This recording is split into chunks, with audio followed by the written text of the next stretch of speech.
Choice.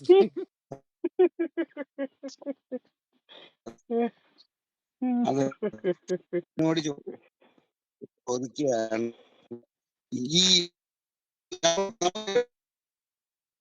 Body guard ആർക്കൊക്കെ ഉള്ളത്?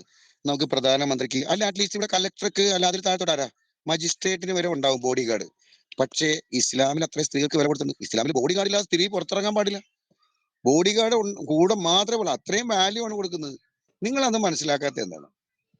ആ നിങ്ങൾ അതുകൊണ്ടാണ് നെറ്റ് കട്ടാണ്ടട്ടാ. ഞാൻ പറഞ്ഞ ഇസ്ലാമിലെ BSNL വൈഫൈ എടുക്ക്, നല്ല സാധനമാണ്.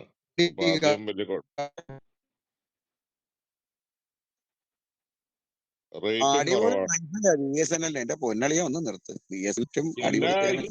ഞാൻ ഉപയോഗിക്കുക എത്ര കൊല്ല, എനിക്ക് അതൊരു കുഴപ്പമില്ല. നല്ല സ്പീഡ് കൊണ്ട് ആദ്യം പ്രശ്നം കംപ്ലൈന്റ് ചെയ്തിട്ട് ഇപ്പൊ ഭയങ്കര സ്പീഡാണ്.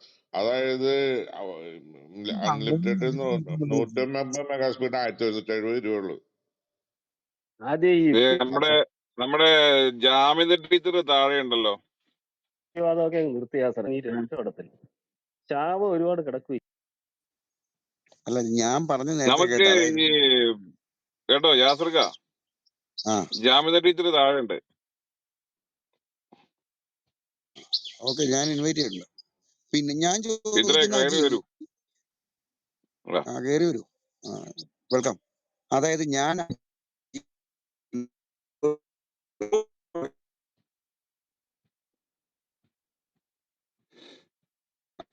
രാജ്യത്ത്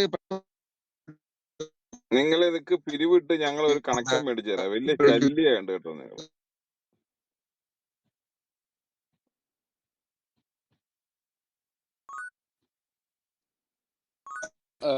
ജാമിദ ടീച്ചർക്ക് സ്വാഗതം വേദിയിലേക്ക്.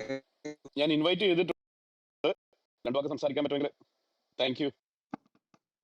എന്തോ പൊതുദർശനത്തിന്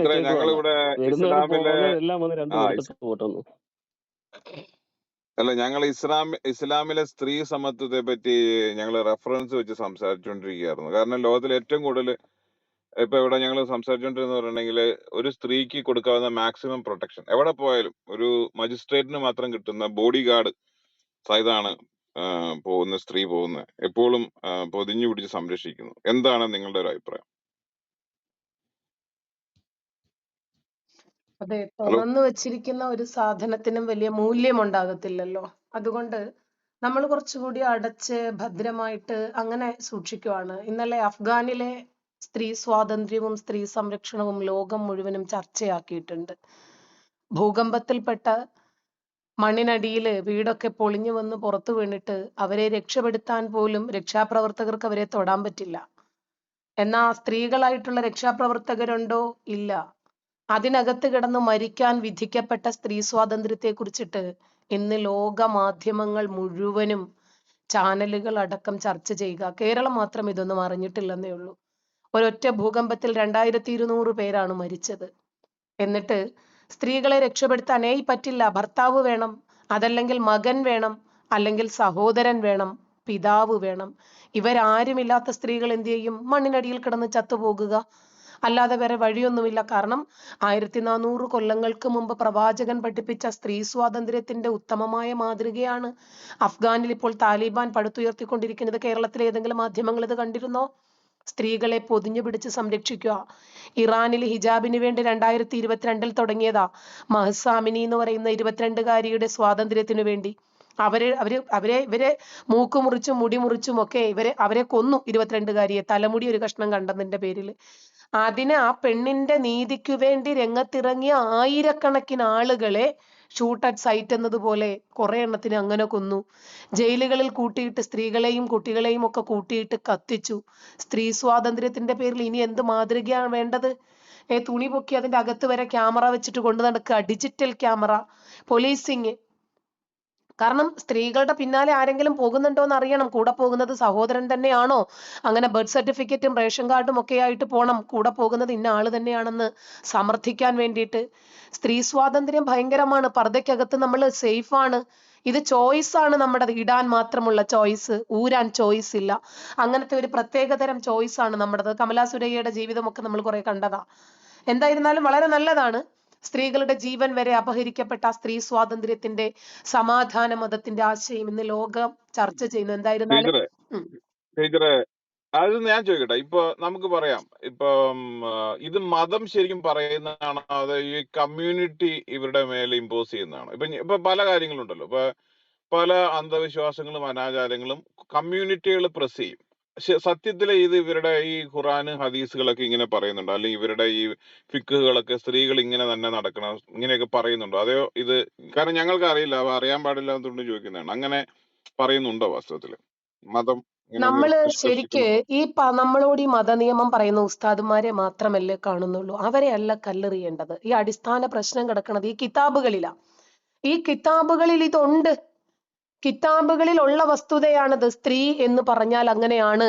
അവൾ ഹാക്കഥ അവ ഹാക്കഥ, മുൻകൈയും മുഖവും ഒഴികെയുള്ള ഭാഗങ്ങൾ മറയ്ക്കണം. ഭർത്താവിന് ഭാര്യയോടുള്ള കടമയെ കുറിച്ചിട്ട് ഇസ്ലാം കർമ്മശാസ്ത്ര ഗ്രന്ഥങ്ങൾ പഠിപ്പിക്കുന്നുണ്ട്. ലാ യജിബു അലൈഹി ദവാഉൻ ലിമർലിഹാ ഉജ്റത്തു തബീബ്. ഒരു സ്ത്രീ ഭാര്യ അവർക്ക് എന്തെങ്കിലും ആരോഗ്യ സംബന്ധമായിട്ട് ഒരു ഹെൽത്ത് ഇഷ്യൂ, ഒരു രോഗം വന്നു, എന്നാൽ ഡോക്ടറെ കാണിക്കാൻ ഒരു നാണയത്തുട്ട് പോലും ഭർത്താവ് എന്ന് പറയുന്ന ഉദ്യോഗസ്ഥൻ ഭാര്യയ്ക്ക് വേണ്ടി കൊടുക്കേണ്ടതില്ല എന്നീ മതം പഠിപ്പിക്കുവാണ്. ഇടകലരരുത്. നമ്മൾ APയെ കുറ്റം പറഞ്ഞിട്ട് എന്താ കാര്യം? ഇടകലരരുത് എന്ന് ഇസ്ലാമിക നിയമമാ. അപ്പൊ നമ്മൾ ചോദിക്കും, മക്കയിലും മദീനയിലും ഒക്കെ ഇടകലരുന്നതോ? ഇപ്പോ ഈ കുട്ടികൾ ഒരുമിച്ചിരുന്ന് ഇടകലരുന്നു, കുട്ടികൾ ഒരുമിച്ചിരുന്ന് പഠിക്കുന്നു, പാട്ടുപാടുന്നു, അവര് കളിക്കുന്നു. ഇതിനെയൊക്കെ എതിർക്കുന്ന ആളുകളെ മാത്രമല്ലേ നമ്മൾ കാണുന്നുള്ളൂ. അവരെ അതിന് പ്രേരിപ്പിക്കുന്നത് ഈ മതമാണ്, മതഗ്രന്ഥമാണ്. ഈ മതഗ്രന്ഥങ്ങളിൽ എഴുതി വെച്ചിരിക്കുന്ന വസ്തുതകൾ മാത്രമേ അവർ പറയുന്നുള്ളൂ. നമ്മൾ വിചാരിക്കുന്നത് ഇവരെന്തു മനുഷ്യരാണ്, ഇവന്മാർ ഈ കാലഘട്ടത്തിലാണോ ജീവിക്കുന്നത് എന്ന് ചോദിക്കുന്നുണ്ടല്ലോ. അവര് ഈ ഖുർആൻ, ഹദീസ്, കർമ്മശാസ്ത്ര ഗ്രന്ഥങ്ങൾ, പിന്നെ കണ്ടെയ്നറുകളിൽ എടുത്താലും തീരാത്തത്ര കുറെ കെട്ടുകഥകളും പുസ്തകങ്ങളും, ഇതിനകത്താണ് ഇവരുടെ ജീവിതം. പക്ഷേ ഖുർആൻ തന്നെ പറഞ്ഞിട്ടുണ്ട്, ലം യഖിറു അലൈഹാ സുംഅൻ വ ഉമ്യാന. എന്തെങ്കിലും കേട്ട് കഴിഞ്ഞാൽ ഉടനെ അന്ധരായും ബധിരരായും നിങ്ങൾ അതിലേക്ക് ചാടി വീഴല്ലേ എന്ന് ഖുർആൻ തന്നെ പറഞ്ഞിട്ടുണ്ട്. പക്ഷേ ഇവരെന്ത് ചെയ്യും? ഇവരങ്ങനെയാണ്. ഇവർ ആ പുസ്തകങ്ങളിൽ എന്തു പറയുന്നു അതാണ് ഇവരുടെ വേദവാക്യം. ഇപ്പോ നമ്മൾ എപ്പോഴും എല്ലാവരും പറയാറുണ്ട്, എന്തിനാണ് പ്രവാചകനെ നിങ്ങൾ ഇങ്ങനെ വിമർശിക്കുന്നത്? നിങ്ങൾ വിചാരിക്കുന്നത് പോലത്തെ ആളല്ല പ്രവാചകൻ. പ്രവാചകൻ സ്ത്രീകളുടെ നേതാവാണ്, സ്ത്രീ സംരക്ഷകനാണ്. പ്രവാചകൻ വിധവകളെ സംരക്ഷിക്കുക എന്ന ഉദ്ദേശത്തിന് വേണ്ടിയിട്ടാണ് പ്രവാചകന്റെ ജീവിതത്തിന്റെ ലക്ഷ്യവും പ്രവർത്തനങ്ങളും എല്ലാം അതായിരുന്നു എന്ന്. പക്ഷേ ഇവര് തന്നെയാണ് അത് തിരുത്തുന്നതും. പ്രവാചകൻ റോഡിൽ കൂടെ സുന്ദരിയായിട്ടുള്ള ഒരു പെണ്ണിനെ വഴി നടക്കാൻ പോലും വിടത്തില്ല എന്ന് പറയുന്നതും ഇവര് തന്നെയാണ്. ഒരു പെണ്ണ് ഭർത്താവും ഒത്തിങ്ങനെ നടന്നു പോകുമ്പോഴാണ് പ്രവാചകൻ ആ പെണ്ണിനെ കാണുന്നത്.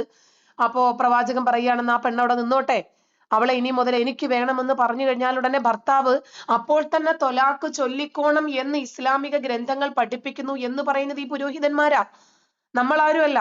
ബ്ലൂടൂത്ത് സ്പീക്കർ കണക്ട് ആകുന്നില്ല, എന്നാലും ഞാൻ നിങ്ങൾക്ക് ഒരു നൗഷാദ് ഹസനി എന്ന് പറയുന്ന ഒരു പുരോഹിതന്റെ അതൊന്ന് കേൾപ്പിച്ചു തരാം. ഇത് നമ്മളല്ല ഇതൊന്നും പറയുന്നത് എന്ന് അറ്റ്ലീസ്റ്റ് ഒന്ന് മനസ്സിലാക്കാൻ വേണ്ടിയിട്ട്. അല്ല, ഇത് ശരിക്കും റെഫറൻസ് ഒക്കെ ഉള്ളതാണോ അതെ ടീച്ചറെ? ഇതൊക്കെ അതെ ശരിക്കും റെഫറൻസ് ഉള്ളതാണോ അതെ ഇതിന്? അതെ അതെ അതെ അതെ അതെ അതെ എല്ലാം കിതാബുകളിലുള്ളതാ. ഓഹോ. ആ കിതാബുകളുടെ ആധികാരികതയൊന്നും ചോദിക്കരുത്. ആ കിതാബുകളിലുള്ള സംഗതി മാത്രമേ ഇവര് പറയുന്നുള്ളൂ. പക്ഷെ നമുക്കത് കേൾക്കുമ്പോൾ ഇത് ഏത് കാലത്തെയാണെന്ന് തോന്നുന്നു. ഈ പുസ്തകങ്ങളൊക്കെ ഇത്രയും കാലം ഈ ക്ലബ് ഹൗസും യൂട്യൂബും ജൂതന്റെ മീഡിയയും ഒക്കെ വരുന്നത് വരെ അടക്കി വെച്ചിരിക്കുമായിരുന്നു. ഇപ്പൊ നമ്മളെ പോലെയുള്ള ആളുകൾ ഇതാണ് നിങ്ങൾ പഠിക്കേണ്ടത് എന്ന് പറഞ്ഞ് അതൊക്കെ നമ്മൾ എടുത്തത് പുറത്തിട്ടു. അപ്പോഴാണ് ജനങ്ങൾക്ക് കൂടുതൽ കൂടുതൽ കാര്യങ്ങൾ മനസ്സിലായത്. ഓ, ഇതിനകത്ത് ഇങ്ങനെയൊക്കെ ഉണ്ടല്ലേ, ആ ശരിയാണ്, ഈ സാധനം ഇതിനകത്തുണ്ട് എന്ന് മനസ്സിലായത് അങ്ങനെയാണ്. നമുക്ക് കുറച്ചു നേരം ചോദ്യം പറഞ്ഞിട്ട് പോലും, അതായത് ഇപ്പൊ ഇപ്പൊ ഇപ്പൊ ടീച്ചർ പറഞ്ഞ ഈ സാധനം, അതായത് ഈ നിങ്ങളുടെ ഈ ഹദീസുകളൊക്കെ, നിങ്ങളുടെ എന്ന് പറഞ്ഞാൽ ക്ഷമിക്കണം, ഈ ഹദീസുകളൊക്കെ പലതുണ്ടല്ലോ. ഇപ്പൊ ഈ പിന്നെ എന്താണ് സഹീഹ്, പിന്നെ കുറച്ചും കൂടെ നല്ലത്, പിന്നെ ദായിഫ് എന്നൊക്കെ പറഞ്ഞിട്ടുണ്ടല്ലോ. അപ്പൊ ഇതിന്റെ അകത്ത് ഇങ്ങനെ വാസ്തവത്തിൽ ഈ സഹീഹായ ഹദീസുകളാണോ ഇവന്മാര് കോട്ട് ചെയ്യണോ, അതെയോ ചുമ്മാ അത്ര വിലയില്ലാത്തതാണോ? ഇപ്പൊ ഈ ഓളവിടെ നിന്നോ നീ പൊക്കോ എന്ന് പറഞ്ഞ ആ സംഭവമൊക്കെ ഇത് പറയുന്ന പുരോഹിതൻ പറഞ്ഞോളൂ. തന്നെ അതിന്റെ റെഫറൻസ് കൊടുത്തിട്ടാ പറയുന്നേ. ദാ ഇന്ന കിതാബിലാണ് ഇത് പറയുന്നത് എന്ന് പറഞ്ഞിട്ടാണ് പറയുന്നത് തന്നെ. ഞാനതാ പറഞ്ഞത്, നിങ്ങൾക്ക് സംശയമുണ്ടെങ്കിൽ ഇപ്പൊ നമ്മൾ പറയുമ്പോഴല്ലേ ഇസ്ലാമിനെ എതിർക്കുന്നത് കൊണ്ടാണ് പറയുന്നത് എന്ന് പറയൂ. ഞാനത് കൃത്യമായിട്ട് എടുത്തിട്ട് തരാം. അപ്പൊ നിങ്ങളത് നോക്ക്, അതിനകത്തുണ്ടോ ഈ പറയുന്ന സാധനം അതിനകത്തുണ്ടോ എന്ന് അറിയാൻ പറ്റുമല്ലോ. ഓ അല്ല ഇങ്ങനെയൊക്കെ അല്ല ഞാൻ സാധാരണ അതെ അങ്ങനെ അല്ല അന്നത്തെ കാലത്ത് ചിലപ്പോ പറഞ്ഞത് ഇപ്പൊ ആൾക്കാർ ഇപ്പൊ കഴിഞ്ഞ ദിവസം യാസിർ ഖാദി പറഞ്ഞിട്ടല്ലോ ഈ ഹദീസുകളൊന്നും അങ്ങനെ അങ്ങ് വിശ്വസിക്കേണ്ട ആവശ്യമില്ല എന്ന് പറഞ്ഞിട്ടുള്ളൂ. ഇനിയിപ്പോ ഈ ഖുറാൻ മാത്രത്തിലോട്ട് പോകുന്ന ഇതുപോലുള്ള സാധനങ്ങളാണ് ഇതിന്റെ അകത്ത് ഉള്ളതെന്ന് ജനങ്ങൾ മനസ്സിലാക്കി. ഇത്രയും ദിവസം അറിയാൻ പാടില്ലായിരുന്നു. പിന്നെ അവരുടെ പണ്ഡിതന്മാർക്ക് തന്നെ അറിയാൻ പാടില്ലായിരുന്നു എനിക്ക് തോന്നുന്നു. പക്ഷെ ഇപ്പൊ അത് ജനങ്ങൾക്ക് കുറച്ചുകൂടെ മനസ്സിലായി തുടങ്ങി. അപ്പൊ അതുകൊണ്ട് ഇനി ഇവര് വലിയ താമസമില്ലാണ്ട് ഇപ്പൊ നമ്മുടെ അതേ ഇബ്രാഹിം ഷെയ്ഖ് ഒക്കെ വന്നിട്ടുണ്ട്. അദ്ദേഹം ഖുറാനിസ്റ്റ് ആണ്. അപ്പൊ ഈ ഖുറാൻ മാത്രത്തിലോട്ട് പോകാൻ സാധ്യത ടീച്ചർ കാണുന്നുണ്ടോ? അതോ ഇപ്പോഴും ഇനി ആ ഹദീസിന്റെ പാരമ്പര്യത്തിലോട്ട് വരുമോ? അതായത് ഖുർആൻ ഇല്ലാതെ ഉണ്ടല്ലോ, ഈ ഹദീസുകൾ ഇല്ലാതെ ഖുർആനിന് നിലനിൽപ്പില്ല.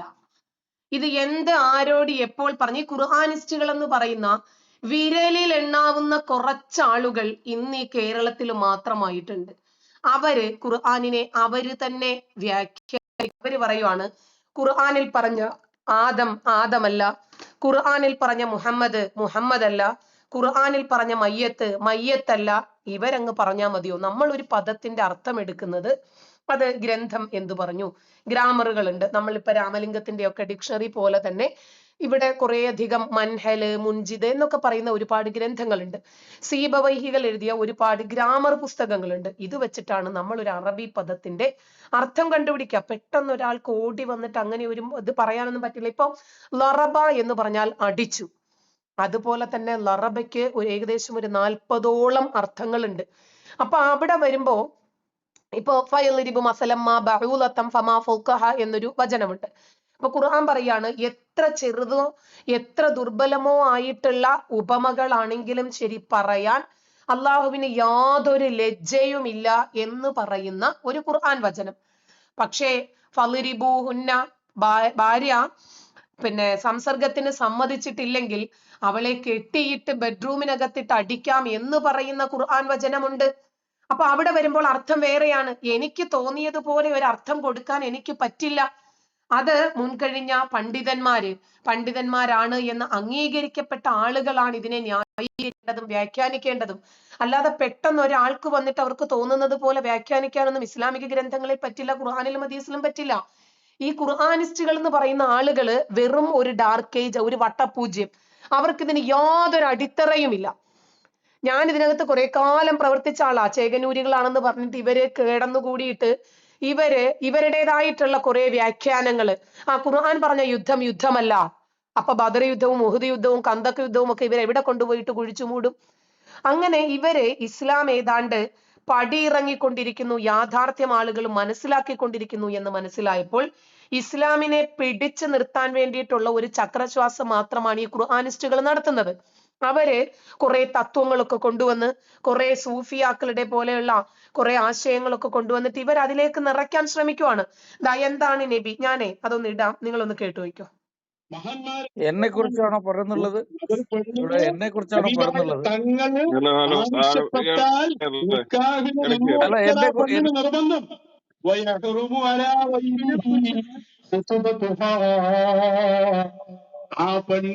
കേൾക്കുന്നുണ്ടോ? എന്നാലേ ഞാൻ ഇടുന്നുള്ളൂ. കേൾക്കുന്നുണ്ടോ? കേൾക്കാം. മഹാന്മാരെഴുതുകയാണ് തങ്ങള് ആവശ്യപ്പെട്ടാൽ നിക്കാഹിന് നിന്നു കൊടുക്കാൻ ആ പെണ്ണിന് നിർബന്ധം.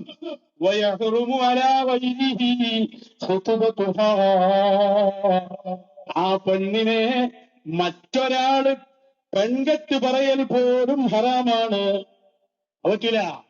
നമ്മളിങ്ങനെ പെണ്ണിനെ കെട്ടാൻ തീരുമാനിച്ച് വേറെ ആള് വന്ന് ആ പെണ്ണിന് ഓനസ്റ്റായ പെണ്ണങ്ങ് പോയി പോവും.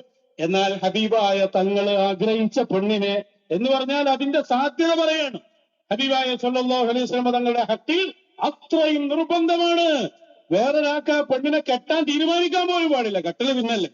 മാത്രല്ല കേട്ടോ, യജിബു അലാ സൗജിഹാ ത്വലാഖുഹാ. ഒരു ഭാര്യയും ഭർത്താവും കൂടി ഇങ്ങനെ പോവുക. അപ്പൊ ഹബീബായ സല്ലല്ലാഹു അലൈഹി വസല്ലം പറഞ്ഞു ഓളാടന്നോട്ടെ. ഹബീബായ തങ്ങൾ കെട്ടാൻ ആഗ്രഹിച്ചു പോയാൽ ആ ഭർത്താവ് തൊലാക്ക് ചൊല്ലൽ നിർബന്ധമാണ്. തൊലാക്ക് അപ്പൊ ചൊല്ലിക്കൊള്ളും. നല്ല ഒന്നാവല ശരീഅത്ത്. ഒരു നിക്കാഹിന്റെ വിഷയെടുത്താൽ തന്നെ എത്ര പറയാണ്ട്. ഹസനുൽ മുത്തലിബ് കയ്യിലില്ലെങ്കിൽ ഞങ്ങൾ പറഞ്ഞുതരാ, ഞങ്ങൾ കാണിച്ചു തരാ. ശൈഖ് സക്കരിയ അൽ അൻസാരി തങ്ങൾ പറയാം. ഇനി കേട്ടോളൂ. വലഹു തസ്വീജു മൻ ശാഅ ലിമൻ ശാഅ. ഇനി മൊത്തം പറ്റും. അതെങ്ങനെ? കെട്ടല് മാത്രമല്ല, കെട്ടിച്ചു കൊടുക്കാനും പറ്റും. ഇന്ന പെണ്ണിനെ ഇന്ന ആൾക്ക് കെട്ടിച്ചു കൊടുക്കാം. അതിൽ പെണ്ണിന്റെ സമ്മതം ആവശ്യമില്ല, പെണ്ണിന്റെ വാപ്പന്റെ സമ്മതം ആവശ്യമില്ല. കാരണം ആ വാപ്പന്റെയും മുകളിലുള്ള വലിയാണ് മുഹമ്മദുർ റസൂലുള്ളാഹി. ഏഴാമത്തതായിട്ട് ഇനി 8, ചിലപ്പോ അള്ളന്നെ നേരിട്ട് കെട്ടിച്ചു കൊടുക്കും. അവിടെ ഈജാബും കബൂലും തന്നെയല്ല. ഞാൻ സ്വീകരിച്ചു എന്നറിയാലോ, അതില്ലല്ലോ. ഏത് വറദീതു ബിഹി എന്നൊക്കെ പറയില്ലേ, ഖബിൽതു നിക്കാഹ, അതിന്റെ ഒന്നും ആവശ്യമല്ല. അള്ള നേരിട്ട് കെട്ടിച്ചു കൊടുക്കും. അങ്ങനെ കെട്ടിച്ചു കൊടുത്തിട്ടുണ്ട് ഹബീബായ മുത്ത് റസൂൽ ത്വാഹ റസൂൽ. നോക്ക് നിങ്ങൾ, ഒറ്റ വാക്കിലങ്ങ് പറഞ്ഞു പോവുക. ഹബീബായ തങ്ങൾക്കുള്ള നിയമം തന്നെയാണ്, ഒക്കെ ഒരു നിയമമാണ്. 4-ലേറെ ഭാര്യമാരെ സ്വീകരിക്കാം. ഹബീബായ തങ്ങൾക്ക് ഇഹ്റാമിലായി നിക്കാഹ് ശരിയാവും. വലിയ വേണ്ട, സാക്ഷി വേണ്ട, മഹ്റ് വേണ്ട. പെണ്ണിനോട് അങ്ങനെ ഒരു കാര്യം പറഞ്ഞാൽ ഒക്കെ സ്വീകരിക്കാൻ നിർബന്ധം. പിന്നെ വേറൊരാൾക്ക് അവളെ പെൺകെട്ട് പറയാൻ പോലും പാടില്ല. ഭർത്താവുള്ള പെണ്ണാണെങ്കിൽ ഭർത്താവ് തൊലാക്ക് ചൊല്ലിക്കൊള്ളണം. മാത്രല്ല ആർക്കും ഏത് പെണ്ണിനെയും കെട്ടിച്ചു കൊടുക്കാം. അള്ള തന്നെ നേരിട്ട് കെട്ടിച്ചു കൊടുക്കുന്നു. 9ാമത് മഹാൻ പറയാ, ഹബീബായ സ്വല്ലല്ലാഹു അലൈഹി വസല്ലം തങ്ങൾക്ക് നോമ്പിൽ ഓരോന്നിനും വ്യത്യസ്ത നിയമ. നോമ്പിന്റെ കാര്യത്തിൽ സൗമുൽ വിസ്വാലുണ്ട്. വിസ്വാല് കാരണം എന്താ? തുടർ എങ്ങനെയുണ്ട്? അപ്പൊ ഇതൊക്കെ അവര് പറയുന്നത് ഒരു ഡൗട്ട് ഗ്രന്ഥങ്ങൾ പറഞ്ഞിട്ടാണ് ഇത് പറയുന്നത്. കേട്ട് അവര് റഫറൻസ് കൊടുക്കുന്നുണ്ട്. സിസ്റ്റർ ഇത് അല്ല ടീച്ചറെ, ഞങ്ങൾ അത് കേട്ടു, ഞാൻ ഓൾറെഡി കേട്ടു. പക്ഷെ അതിന് കുഴപ്പമൊന്നും, ഇതിപ്പോ ഇയാള് ഇത് ശരിക്കും ഇത് സഹീഹാണോ അല്ലയോ എന്നൊക്കെ ഞങ്ങളെ പോലുള്ള പുറത്തുള്ള ആൾക്കാരെ എങ്ങനെയാ അറിയണേ? അതായത് ഇത് ഹദീസിലാണ് നമുക്ക് നമ്മള് വിശ്വസിക്കാവുന്ന സോഴ്സ് ആണോ? ഇയാള് സ്വഹീഹും അറബി പറഞ്ഞു. നമ്മള് സ്വഹീഹും ലഈഫും നോക്കുന്നത് ഹദീസിലാണ്. കർമ്മശാസ്ത്ര ഗ്രന്ഥങ്ങളിൽ എന്ന് പറഞ്ഞാൽ അങ്ങനെയല്ല. കർമ്മശാസ്ത്ര നിയമങ്ങൾ എന്ന് പറഞ്ഞാൽ അത് വേറെയാ. ഓക്കെ, ഖുർആനും ഹദീസും മാത്രമല്ല ഇസ്ലാമിന്റെ പ്രമാണങ്ങള്. ഖുർആൻ, ഹദീസ്, അതുപോലെ ഇജ്മാ, ഖിയാസ്, ഇങ്ങനെ 4 എണ്ണമാണ് ഇസ്ലാമിന്റെ മാനദണ്ഡങ്ങൾ. ഈ 4 മാനദണ്ഡങ്ങൾ വെച്ചിട്ടാണ് ഇസ്ലാമിനെ ഓരോരുത്തരും വ്യാഖ്യാനിക്കുന്നതും വിശദീകരിക്കുന്നതും. അതെ. ഞാൻ ഈ കഴിഞ്ഞ ആഴ്ച ഒരു ഖുറാൻ അല്ല ഡൗൺലോഡ് ചെയ്തു. അപ്പൊ അന്നേരം ഞാൻ അങ്ങനെ വായിച്ചു തുടങ്ങിയുള്ളൂ. അപ്പൊ ഈ ഞാൻ മനസ്സിലാക്കിയ അനുസരിച്ചിട്ട് ഇപ്പൊ ഈ കർമ്മശാസ്ത്ര ഗ്രന്ഥങ്ങൾ എന്ന് പറഞ്ഞല്ലോ, ഞാൻ വായിച്ചതനുസരിച്ചിട്ട് ഈ ഹദീസുകൾ ഉണ്ടാവുന്നതിന് മുമ്പ് തന്നെ ചില കർമ്മശാസ്ത്ര ഗ്രന്ഥങ്ങൾ ഉണ്ടായി എന്ന് പറയുന്നു. അത് ശരിയാണോ? അതിന്റെ അങ്ങനെ ആധികാരികത ഒരു പരിപാടി? പരിശോധിക്കണം. ശരിയാണ് ഓക്കെ. ജാമിദ അത് ശരിയാണ്. കാരണം ആദ്യം മദ്ഹബുകൾ ഉണ്ടായതിനു ശേഷമാണ്, മദ്ഹബുകൾ 4 സ്ഥാപിച്ചതിന് ശേഷമാണ് ഈ ഇവന്മാര് മറ്റേ ഹദീസ് ബുഖാരി ഉൾപ്പെടെയുള്ള ആളുകൾ വരുന്നത്. ആ മദ്ഹബിൽ 3ാമത്തെ മദ്ഹബാണ് മാലിക് മദ്ഹബ്. അതിലേക്ക് ചർച്ച പോകണമെന്നില്ല, കാരണം അത് ഇറലവന്റ് അതൊക്കെ ആണെന്ന്. ഞാൻ 2 അക്ഷരം പഠിച്ചാൽ നിങ്ങൾക്ക് കുഴപ്പമുണ്ടോ?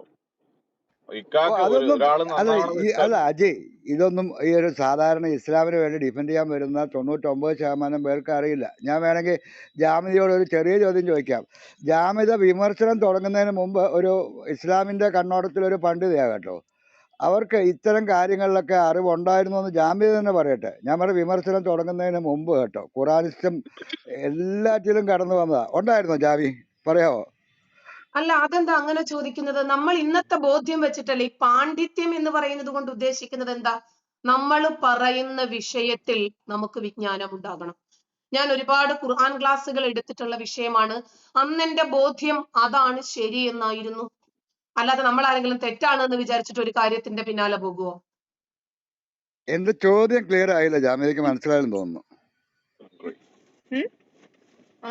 ഇക്കാക്ക, ഞാൻ ചോദിക്കാതെ നിങ്ങൾ ഈ പണ്ഡിതന്മാര് ചോദിച്ചിട്ട് ഞാൻ സാധാരണക്കാരൻ, എന്റെ നിങ്ങൾ വളരെ സിമ്പിൾ ആയിരിക്കും.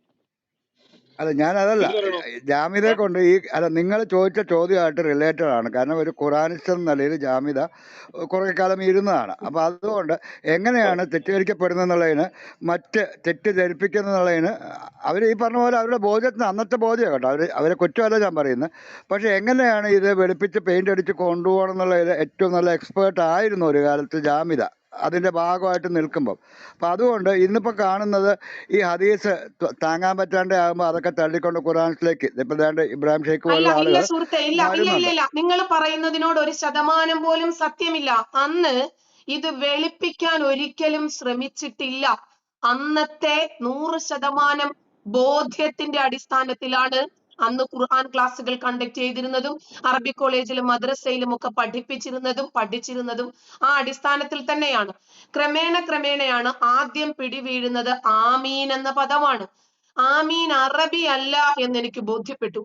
അപ്പൊ ആമീൻ എന്ന അറബി, അപ്പൊ നമ്മള് ആമന യുമിനു, അപ്പൊ ആ പദത്തിന്റെ ഒക്കെ മസ്ദർ എടുക്കുമ്പോൾ, അതിന്റെ ബേസ് ആയിട്ടുള്ള പദങ്ങൾ എടുക്കുമ്പോൾ ഈമാൻ, ഇത് എങ്ങനെയാണ് ഇതിനകത്ത് നിന്ന് ആമീൻ വരുന്നത്? അങ്ങനെ ഞാൻ ആദ്യം സമീപിക്കുന്നത് എന്റെ ഉസ്താദായിട്ടുള്ള ഷംസുദ്ദീൻ പാലത്ത് എന്ന് പറയുന്ന പണ്ഡിതനെയാണ്. അന്ന് അദ്ദേഹം തിരുവനന്തപുരം ഊറ്റുകുഴി സലഫി സെന്ററിലെ ഇമാമാണ്, ഖത്തീബാണ്, പ്രിൻസിപ്പൾ ആയിരുന്നു അറബി കോളേജിന്റെ. അദ്ദേഹം എന്റെ അധ്യാപകനായിരുന്നു. അപ്പൊ അദ്ദേഹത്തെ സമീപിച്ചപ്പോൾ അദ്ദേഹം പറഞ്ഞത് ഹീബ്രു ഭാഷയാണ്. അപ്പം നമസ്കാരത്തിൽ അറബി അല്ലാത്ത ഒരു പദം വന്നാൽ നമസ്കാരം നിഷ്പ്രഭമായി പോകും എന്ന് പഠിപ്പിക്കുന്ന ഒരു ആശയത്തില് എങ്ങനെയാണ് ഈ ആമീൻ എന്ന് പറയുന്ന അറബി അല്ലാത്ത ഒരു ഹീബ്രു പദം നമ്മൾ എല്ലാവരും ഇങ്ങനെ ഉച്ചത്തിനെ വിളിച്ചു പറയുവാണല്ലോ, വലല്ലാലീൻ എന്ന് പറയുമ്പോ ആമീൻ, ഇതെങ്ങനെ ശരിയാകും എന്നതായിരുന്നു ആദ്യമായിട്ട് ആലോചിച്ചത്. അപ്പോഴാണ് ക്രമേണ ഇത് എന്താണ് എന്ന് മനസ്സിലായപ്പോൾ അവിടെ വെച്ച് ഞാൻ ഖുർആൻ ക്ലാസ്സുകൾ ഡ്രോപ്പ് ചെയ്തു. എന്നിട്ട് ഞാൻ ഇതിനെ കുറിച്ച് കൂടുതൽ പഠിക്കാൻ തുടങ്ങി. ഞാൻ ചുരുക്കം പറഞ്ഞു വരുന്നത്, ഒരിക്കലും എന്റെ മനസാക്ഷിയെ വഞ്ചിച്ചുകൊണ്ട് ഞാൻ പ്രവർത്തിച്ചിട്ടേയില്ല. ഇപ്പൊ ഹദീസുകൾ ഇസ്ലാമിന്റെ പ്രമാണമല്ല എന്ന് മനസ്സിലാക്കിയ ഉടനെ തന്നെ ഞാൻ എന്റെ എല്ലാ സ്ഥാപനങ്ങളിലെയും ജോലി ഞാൻ ഉപേക്ഷിച്ചു. ഒരിടത്തും എന്നെ പറഞ്ഞു വിട്ടതല്ല, ഞാൻ ഒഴിവാക്കിയതാ. കേരള ഊറ്റുകുഴി സലഫി സെന്ററിൽ നിന്ന് ഞാനായിട്ടു മാറിയതാ. എല്ലായിടത്തു നിന്നും ഞാനായിട്ട്, കാരണം എനിക്ക് വഞ്ചിച്ചുകൊണ്ട് ജീവിക്കാൻ വയ്യായിരുന്നു. അങ്ങനെ 6 ഹദീസ് ഗ്രന്ഥങ്ങളുടെയും ബേസ് തപ്പിപ്പോയി. അപ്പോഴാണ് എല്ലാം ഉസ്ബെക്കിസ്ഥാൻ, ബുഖാറ, സമർക്കന്ത്, എല്ലാം റഷ്യക്കാർ. ഇവർക്കാർക്കും അറബി ഭാഷ പോലും അറിയില്ല. ഇതുവരെ പ്രവാചകനെ കണ്ടിട്ടുണ്ടോ? ഇല്ല. പ്രവാചകനെ കണ്ടവരെങ്കിലും കണ്ടിട്ടുണ്ടോ? ഇല്ല. പിന്നെ എങ്ങനെയാണ് ഇവർക്ക് ഈ ഇസ്ലാമിക ഗ്രന്ഥങ്ങളിൽ അടിത്തറയുണ്ട് എന്ന് പറയുക? ആകെ 10 വർഷമാണ് ബുഖാരി എന്ന് പറയുന്ന ആള് മക്കയിൽ കഴിച്ചുകൂട്ടിയത്. വെറും 13 വർഷമാണ് മദീനയിൽ കഴിച്ചുകൂട്ടിയെന്ന് പറയപ്പെടുന്നത് നമുക്കറിയില്ല. 2 വർഷമേ മദീനയിൽ നിന്നിട്ടുള്ളെന്നും 2 വർഷമേ മക്കയിൽ നിന്നിട്ടുള്ളെന്നുമാണ് ആധികാരികമായി ബുഖാരി എന്ന് പറയുന്ന ഹദീസിന്റെ മുഖവുര തന്നെ പറയുന്നത്. അപ്പൊ ഈ 2 വർഷം കൊണ്ട് ഇദ്ദേഹത്തിന് അറിയാത്ത ഒരു ഭാഷ ഇദ്ദേഹം എങ്ങനെ പഠിച്ചെടുത്തു? 10 വർഷം അന്ധനായിരുന്ന ഒരു മനുഷ്യനായിരുന്നു ഇദ്ദേഹം. പെട്ടെന്ന് ഉമ്മാടെ പ്രാർത്ഥന കൊണ്ട് ഇദ്ദേഹത്തിന് കാഴ്ചശക്തി തിരിച്ചു കിട്ടിയെന്നാണ് ബുഖാരി എന്ന് പറയുന്ന പുസ്തകത്തിന്റെ ആമുഖത്തിൽ ഇദ്ദേഹത്തിന്റെ ബയോളജിയിൽ എഴുതി വെച്ചിരിക്കുന്നത്. അങ്ങനെ എനിക്ക് യാഥാർത്ഥ്യം മനസ്സിലായി, ഹദീസുകൾക്ക് അടിത്തറയില്ല. ഈ 6 ഹദീസ് ഗ്രന്ഥകാരന്മാരും ഒരേ ഈറ്റില്ലത്തിൽ, ഒരേ മേൽക്കൂരയ്ക്ക് താഴെ, ഒരേ അധ്യാപകന്മാരാൽ ശിക്ഷണത്തിൽ വന്ന ആളുകളാണ്.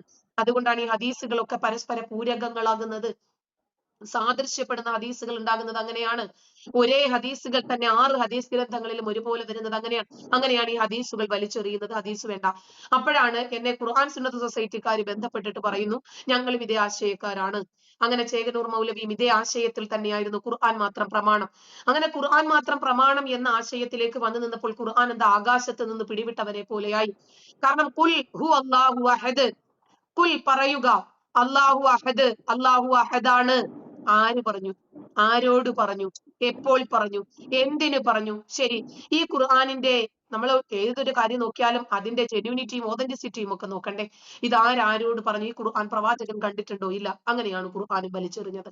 അല്ലാതെ ഞാൻ കാപഠ്യത്തില് ഇസ്ലാമിൽ നിന്ന സമയത്ത് വെളുപ്പിച്ച് ഒരിക്കലും ഞാൻ അങ്ങനെ ചെയ്തിട്ടേ ഇല്ല. മനസാക്ഷിയെ വഞ്ചിച്ചുകൊണ്ട് ഒരു നിമിഷം പോലും ഞാൻ പോയിട്ടില്ല. ഞാൻ മനസാക്ഷി അല്ല, ഞാൻ പറഞ്ഞത് ജാമിത മിസ്അണ്ടർസ്റ്റാൻഡ് ചെയ്തു കേട്ടോ. എന്തൊരു കഷ്ട. ഞാൻ സംസാരിക്കട്ടെ ഇക്കാക്ക, ചോദിക്കട്ടെ. നിങ്ങൾ ഈ എപ്പോഴും ഇത് പറയണല്ലേ, ഞങ്ങള് പുതിയ ആൾക്കാർ സംസാരിക്കട്ടെ. ഈ ഇന്റലക്ച്വൽ കോണം ഇതിനകത്ത് പറ്റില്ല. മാന്യമായിട്ട് നല്ല രീതിയിൽ സിമ്പിൾ ആയിട്ട് അങ്ങ് പോട്ടെ. എന്തിനാണ് ഇങ്ങനെ ക്വസ്റ്റ്യൻ ചെയ്യാൻ നിൽക്കുന്നത്? അവരൊരു അല്ലാതെ ജെന്യൂൻ ആയിട്ടുള്ള ഞാൻ ക്വസ്റ്റ്യൻ ചെയ്യലാണോ? ഞാൻ ക്വസ്റ്റ്യൻ ചെയ്യലാണോ ചെയ്യുന്നത്? ചോദ്യങ്ങൾ കൃത്യമായിട്ട് ജാമ്യതയെ കൃത്യമായിട്ട് ഇവിടെ രണ്ടുപേരും ടാൻഡമായിട്ട് പോകണം. മനസ്സിലായോ? അറിയില്ല, ഇറങ്ങിപ്പോടും. നിനക്ക് ആവില്ലെങ്കിൽ അത് വെറുതെ വർത്താനം പറയല്ലേ.